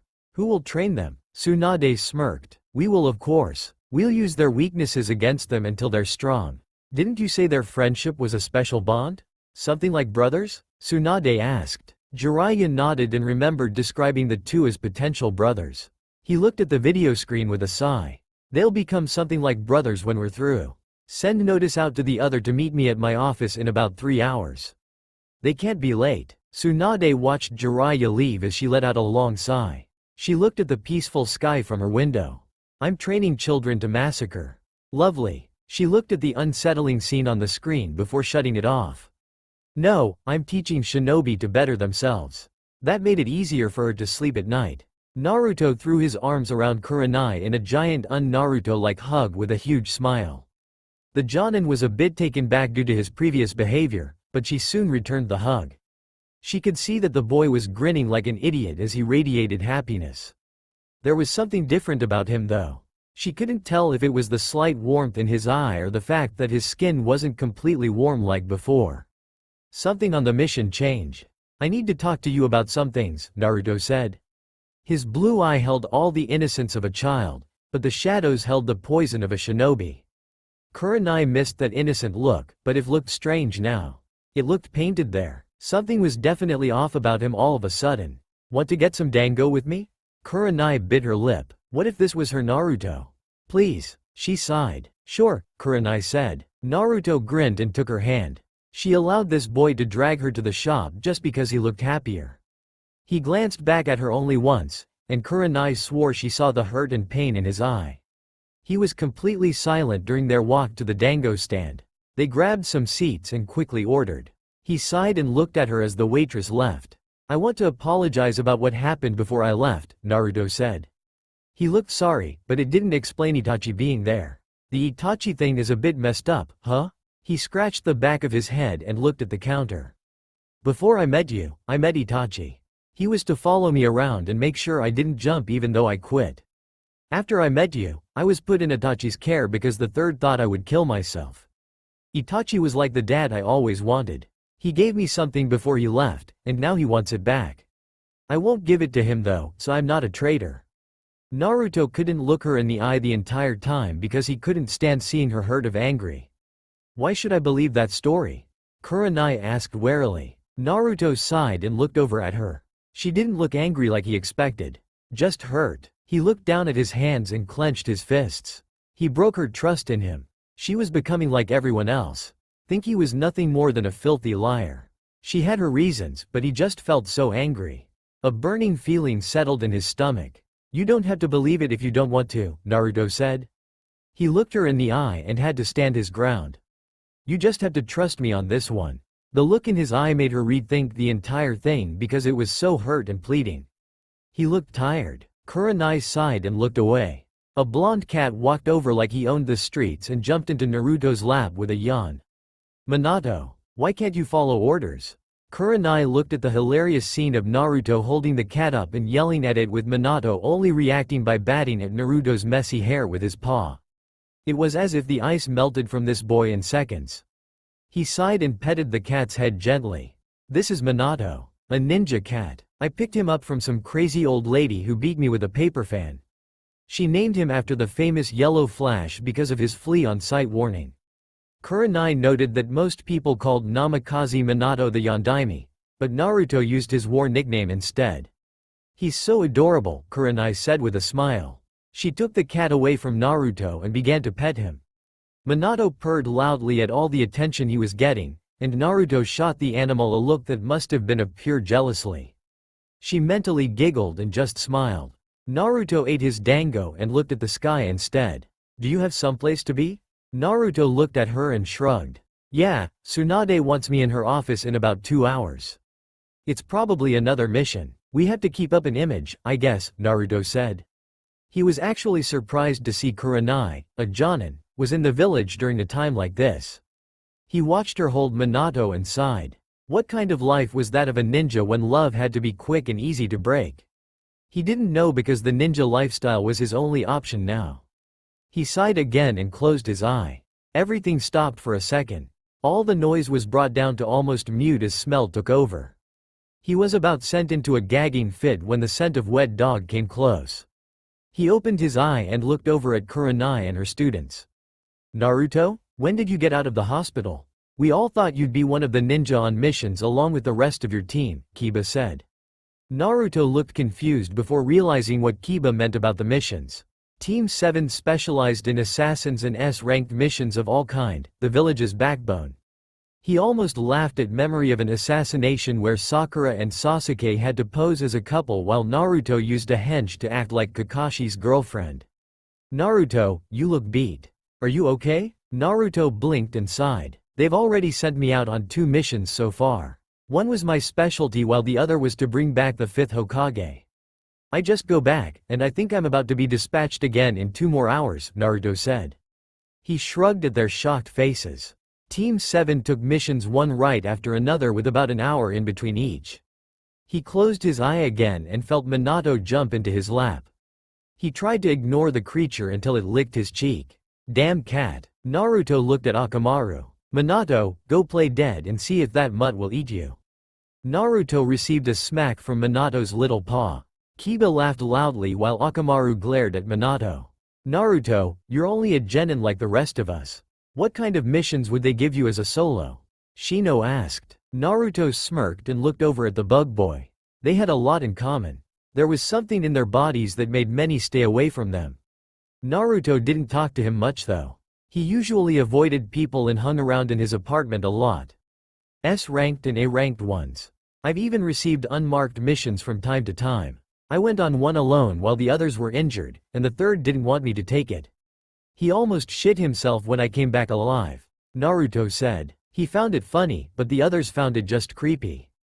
Naruto was truly weird. I'm just hoping to be promoted to chunin soon because being a genin sucks. I still have to do genin missions. Hinata looked at her crush. He was weird and rivaled most jonin. WWYA aren't YYUBB becoming AJJJ jonin? Hinata asked. Naruto looked at her and immediately looked away. Byakugan eyes were meant to look so nice to someone like him. He smiled and petted Minato.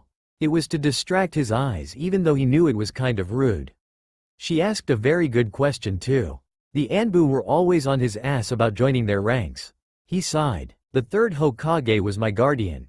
He wished for me to be as normal as possible, which meant going through the ranks like an average shinobi. Now that he's gone, I'm able to make my own decisions about my lifestyle, but I respect him enough to continue going through each rank, Naruto said. He began to distract them by telling them minor details of some of his missions. He held back the target names and the kills. Only Founder, Flame, Flower, and Fox needed to know that information. Naruto yawned loudly as he walked into Tsunade's office with Minato at his heels. He was 30 minutes late, and Tsunade was fuming at her desk. The white-haired boy ignored it and nodded at Shikamaru, who stared at him. Both of them were confused on why the other was there. Was it a joint mission? Couldn't be because of their skills being towards 2 different things. Tsunade motioned them to sit, and they obeyed. Minato took Naruto's lap as his seat. Tsunade sighed and looked at them. Nara Shikamaru and Uzumaki Naruto, you're both promoted to the rank chunin, Tsunade said. Both boys sighed and knew there was something more. You're also going to be part of an underground rank equal to Hunter Ninja. Your job as this rank is easy. You'll be trained together and by separate people. Most hunters would never know anyone else in the rank, but you'll be the first pair that does. Tomorrow, Shizune will give you your uniforms. All I have are your chunin vests. She gave them the green vests and watched them put them on. Naruto was reluctant about putting it on. Once you reach the rank of Jonin, wearing the vest would be optional. Naruto frowned and made a face. I want to see you two about 8 tomorrow morning. Don't be late. Naruto was the first one out of there. He couldn't wait to tell his team and Kurenai about his promotion. Shikamaru sighed and looked at the Hokage. He didn't understand something about this promotion. Hokage-sama, I don't mean to criticize your judgment, but I don't think Naruto and I are compatible with each other's abilities. I've never seen much of Naruto's, but he's more of a fighter from what I have seen of his. I'm a thinker, Shikamaru said. Tsunade smiled and interlocked her fingers. She found this interesting that the genius had yet to catch on to his bond with Naruto. Naruto is a fighter, but he was trained to think like you. He was trained to think like a criminal most of all. You have a quality that will help Naruto. You can hold the person still while Naruto makes the kill. It's perfect. Now scram, Tsunade shouted. Shikamaru bowed before leaving. He didn't see the Hokage drinking, trying to forget that she was assigning an adult job to children.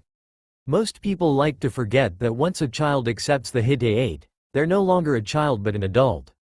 Naruto ran into the hospital and almost crashed into the receptionist's desk. He asked about Kakashi because the Jonin might have already left. The Jonin was discharged earlier, right before his meeting with Tsunade. He found out Sasuke's room number and figured that Sakura would be trying to be the older sister and get her little brother moving towards recovery. Naruto walked into the room to find Sasuke yelling at her with a plate of sliced apples thrown onto the ground. All eyes were suddenly on him, but they soon shifted towards his new vest. Sasuke growled at him. "Fox, fight me," Sasuke more or less demanded. Naruto's eyes flickered to a dull blue as Sasuke spoke. No one knew about Naruto's secret wish to fight one of the Uchiha heirs and to beat them. Sasuke threw back his covers and glared at Naruto. Sakura tried to keep them calm, but she was being ignored. The roof now. Sasuke climbed out of the bed and walked past both his teammates. Naruto stared at a piece of crushed fruit and soon followed. The fight on the hospital roof started out as simple taijutsu. Naruto kicked the Uchiha brat into the air and knew that something changed when he heard a familiar crackle. Naruto watched Sasuke charge up a Chidori. Without thinking, he did the same with a Rasengan and jumped towards his enemy. He held his arms stiffly out as he began to close in. Sakura was screaming for them to stop and ran out to stop them. By her luck, she got in between them when it was too late to stop. Kakashi showed up in the nick of time and threw them both at the water towers on the roof. Sasuke smirked proudly when he saw that Naruto's tower only had a little hole. Both boys disappeared without a word. "Don't worry, Sakura. Things will calm down between them soon," Kakashi said. He patted her head and smiled at her. Sakura trusted this man with her life, so she trusted his word. He took off as well because he had to find Jiraiya and demanded why Naruto, an emotionally unstable shinobi, was taught the Rasengan. The boy was going to hurt someone and regret it. He had to find Sasuke first and scold him on using the Chidori on a comrade. Especially Fox. Naruto woke up the next morning and felt angry over something that he couldn't figure out. He sighed and rubbed his face before he got out of bed. Tsunade had given Naruto the clothes of a uniformed chunin, much to his annoyance. Shikamaru opted to keep his regular one, and Naruto got it black because he needed new clothes. He put the pants on and looked at himself in the mirror. Scars traced his body. He used a henge in the chunin exams, but he couldn't anymore. He sighed again and pulled on the long sleeve shirt. It was odd to wear long sleeves in the summertime, but he had to. The vest was left unzipped as he turned to his Hite-8 lying on the nightstand, waiting to be worn. He couldn't remember his reason on being a shinobi anymore. All the nameless faces all collected themselves within the memory of that metal plate. The leaf symbol upon it bore so much. He tied it around his neck to hide his scar and zipped up his vest. Dawn was barely touching the rooftops as Naruto walked out with Minato chasing his heels. "Minato, I feel like something bad is going to happen today," Naruto said absent-mindedly. He looked down at the blonde cat that responded with a meow. Naruto sighed and held open his arms. Minato jumped into the waiting arms to avoid the few people that were actually awake at this time. Mainly shopkeepers and shinobi walked about. Some of them watched Naruto while others ignored him. He was just another boy on the street to most. Naruto hated the ignoring ones the most. "Yo, Naruto," Shikamaru said as he walked up to the white-haired boy. It was 5 minutes until 8, and they were outside the building. Minato had taken off to find Kurenai because Naruto wasn't giving him enough attention. "You look horrible." Nightmares kept Naruto up most the night. The boy shrugged and sighed. The two chunin turned and walked into the office, and Tsunade looked up at them with a smile that was kind of dark. The smile disappeared when Naruto yawned. The lack of sleep was etched upon his face like ink to a canvas. Nightmares probably. Naruto, you need to sleep more to stay alert. I've got an important mission for you too. I need you to gather as many genin as possible in half an hour. Uchiha Sasuke left the village early this morning. Whether it was on his own will or lured, we don't know. Get him back here as fast as possible before Orochimaru gets him. Anything else? Tsunade asked. Neither boy moved. Shikamaru, you're in charge with Naruto as secondary command. Get going now. Both scrambled out to go searching for genin. Sakura and Rock Lee were out on injuries, so that left them fewer options. Within the time limit, only Kiba, Choji, and Neji were available. Shino, Ino, Hinata, and Tenten were all away on missions, and Sakura and Lee were injured but there to see them off. Naruto looked at his adoptive sister, and couldn't even bring out a fake grin. She hugged him and gave him a giant smile. All the guys were watching to see what happened next. Flower, I don't know if I can bring Flame back uninjured. I'll try not hurting him too much, but I'm not doing this for Sasuke. I'm doing this to find Flame. Kurenai should have Minato. Can you tell her to hold on to him until I return? I don't want him hurt before I properly train him, Naruto said. He smiled and turned away. Sakura felt something in the bottom of her heart that said this would be the last time his face looked so peaceful again. His right eye worried her the most, and he kept it closed as he traveled farther away and closer to Sasuke. About a half an hour out, Naruto's nose picked up on an all-too-familiar smell. He shuddered from behind Shikamaru, and Kiba picked up on it as well. Akamaru whimpered about it, alerting the others. Naruto yawned and wanted to disappear from the mission. He wanted to go back to the good old days where he was killing off faceless targets to become an assassination squad with Flower and Flame. Blood. Tons of it. Dead ahead, Kiba said with fear in his voice. He looked into the trees, waiting for an enemy. It follows through the forest along with the heavy scent of snake. Naruto sighed and looked at Shikamaru's back. He knew how to kill a man in any position and noted everyone's low guard. Maybe the assassin in him was kicking in, but they couldn't smell the amount of power the trail held. Naruto cringed and howled unintentionally. Naruto, do you want to get us killed? A small gray fox suddenly leapt out of a bush at them. Naruto smiled and knelt down. It came right to him. He's our sole witness to a fight and followed the freaky ones. There are 4 of them. Several wire traps are set. Some of the wire is invisible like spider's web. He alerted me first due to my scent. Shoo before he wants to speak with you, Naruto said. He didn't like talking to foxes because it made him feel awkward. His current teammates just stared as the fox disappeared. They're resting not too far from here. Follow the fox's scent. Kiba scratched his head with a confused look. What? Naruto, that fox's scent leads to Konoha and back to you. You've been all through these woods, so I can't tell your scent from his.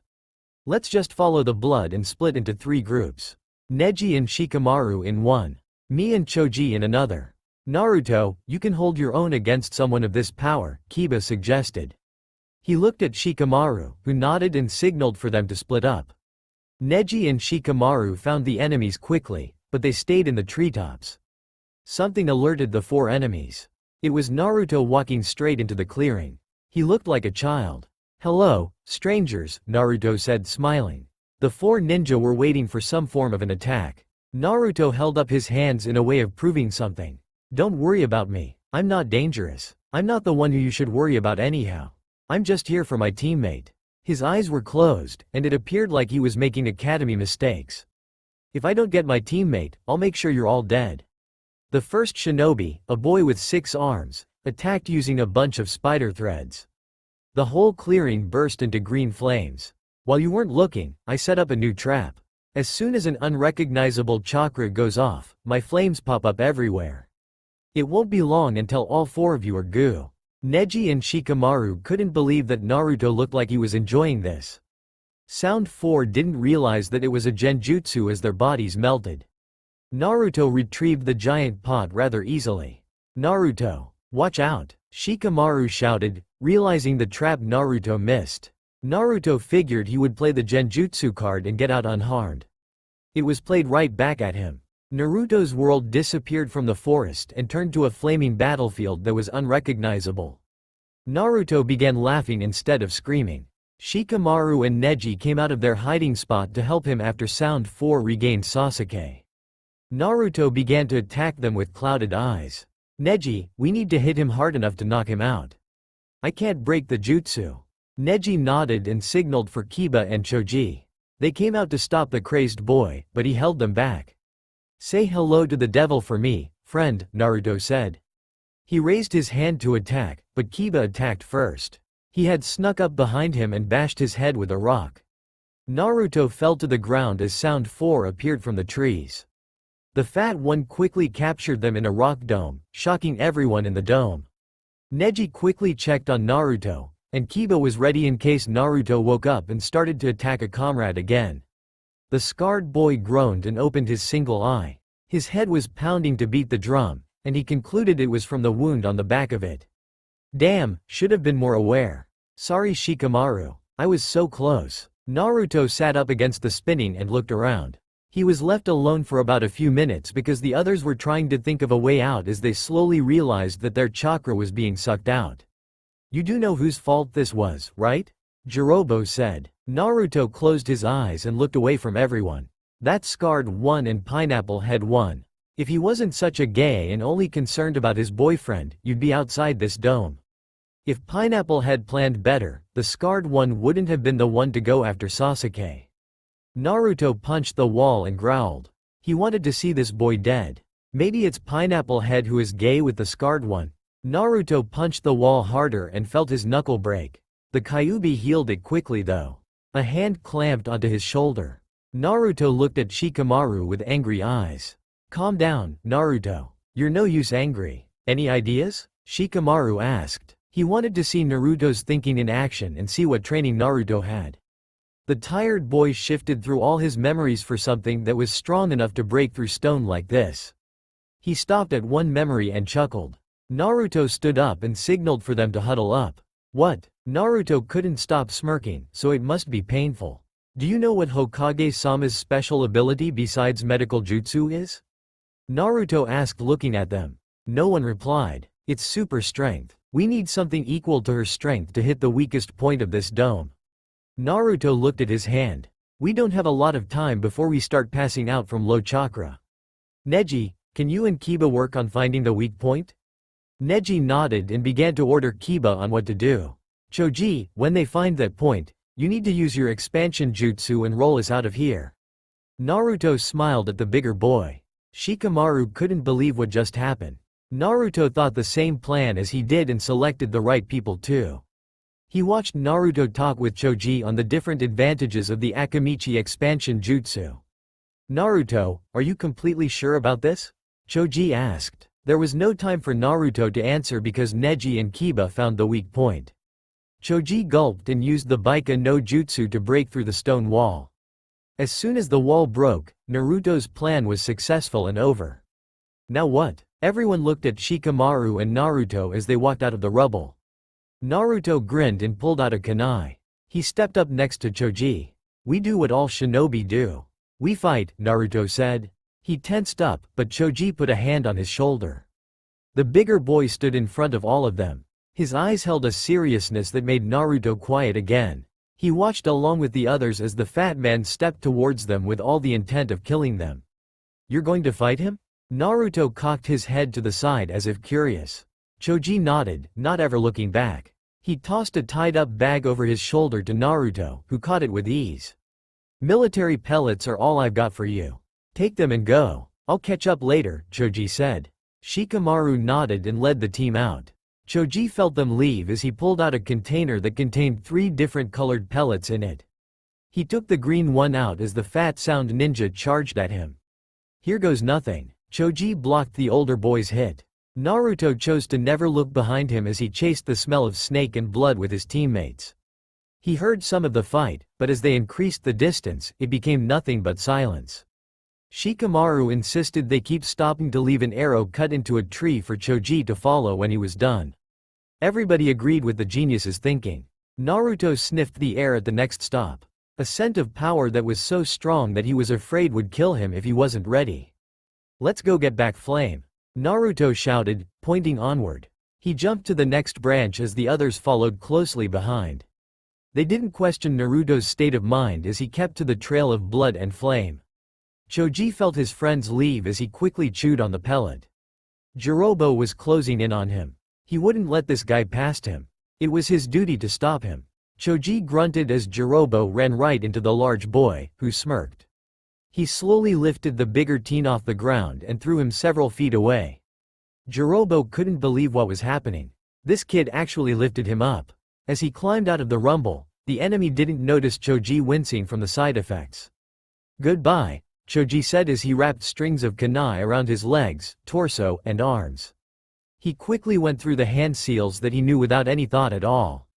Baika no Jutsu. Expansion Jutsu. He turned into a spike ball within seconds and began speeding at his recovering opponent.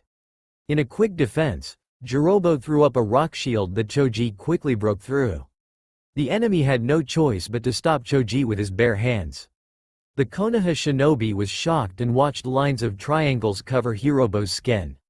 The older boy didn't look too happy. "You're pushing your luck, brat. Those idiot leaders of yours are quick to throw you away," Jirobo shouted. He growled and threw out his arm. Hosho, splatter palm. Choji was the one to fly backwards this time and cancelled out his jutsu. He was starting to feel more of the side effects. Jirobo chuckled. "It's funny how life works. Out of a group of 5, one of them is the reject. The reject is just the guy that hangs around for a laugh or two. Whenever the group gets into a situation, they send out the fool to be the first one out. It's like a pawn among knights." Jirobo took a step forth. "Hello, puny pawn." Choji looked at the ground and knew he was right. People thought of him as a failure. "Ah, did I hurt the baby?" Jirobo chuckled again. "Konoha must be low on people if they're sending trash out to fight us." Choji frowned as he remembered Shikamaru's faith in him. He pulled out the container and took out the yellow pellet, Kerrigan. "There's a reason why he left me fight you alone," Choji shouted as the power pulsed through him. He didn't catch Hirobo's comment either. "Here I come, fatty." Jirobo was charging straight for him. Buben Baika no Jutsu, the art of particle expansion. Choji slammed the enemy into the ground with a giant right hand. Jirobo countered with a well-placed punch to the jaw, sending Choji into the air. The older boy watched as Choji smirked and brought his hands together. Prepare for defeat. The art of super expansion. A Choji the size of a mountain fell on top of the enemy and several trees. Choji figured he won until something moved him from his stomach. "What a waste. Having to use my second form on you?" Jirobo complained. He looked extremely angry. The powerful boy slammed his palm upwards against Choji.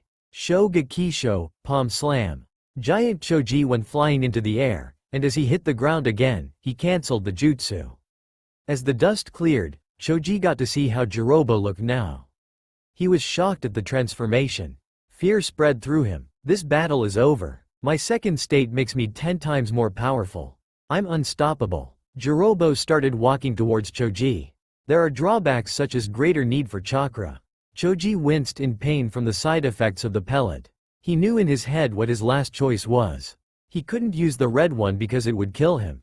Jirobo smirked down at Choji and punched him in the stomach hard enough to break the ground around him. He grabbed Choji by the throat and tried to suck out the remaining chakra. That was a waste, hardly enough to be considered an appetizer. Choji fought consciousness as he reached towards his chip bag.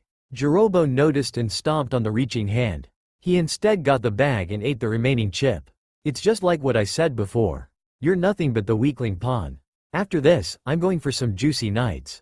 He chuckled and looked at Choji's fading consciousness. "You're a shunned fatty that's now dead." Choji remembered Shikamaru's first meeting with him after the other kids kicked him out of their game. Choza told Choji that he would meet many comrades that would become precious. Using the last of his energy, he pulled out the red pellet and ate it. "Whatever you're doing now is too late." A show. Crushing palm. The ground broke around them, and as the smoke cleared, Jirobo was shocked to see Choji standing with chakra butterfly wings. He was concentrating all of it into his left hand. Gangeki. Boulder blow. Jirobo went to punch the smaller boy but was stopped by Choji's hand. The boy looked deathly serious. "It's no good anymore because I'm 100 times stronger than before," Choji said before elbowing the enemy. Jirobo was shocked as he skidded against the ground. They say that there's nothing scarier than a grudge over food. That elbow was for taking the last chip. Choji tightened his left fist. This next blow is more serious. You called me a throwaway pawn, something I'm not ready to forgive. Jirobo paled. You insulted my friend. That's worse than calling me names or taking the last chip. It's unforgivable. Choji punched Jirobo in the chest, killing the older boy. The genin watched the seal retreat and Hirobo's eyes rolled to the back of his head. THSTA all for now. If you enjoy then please like, share and do comments.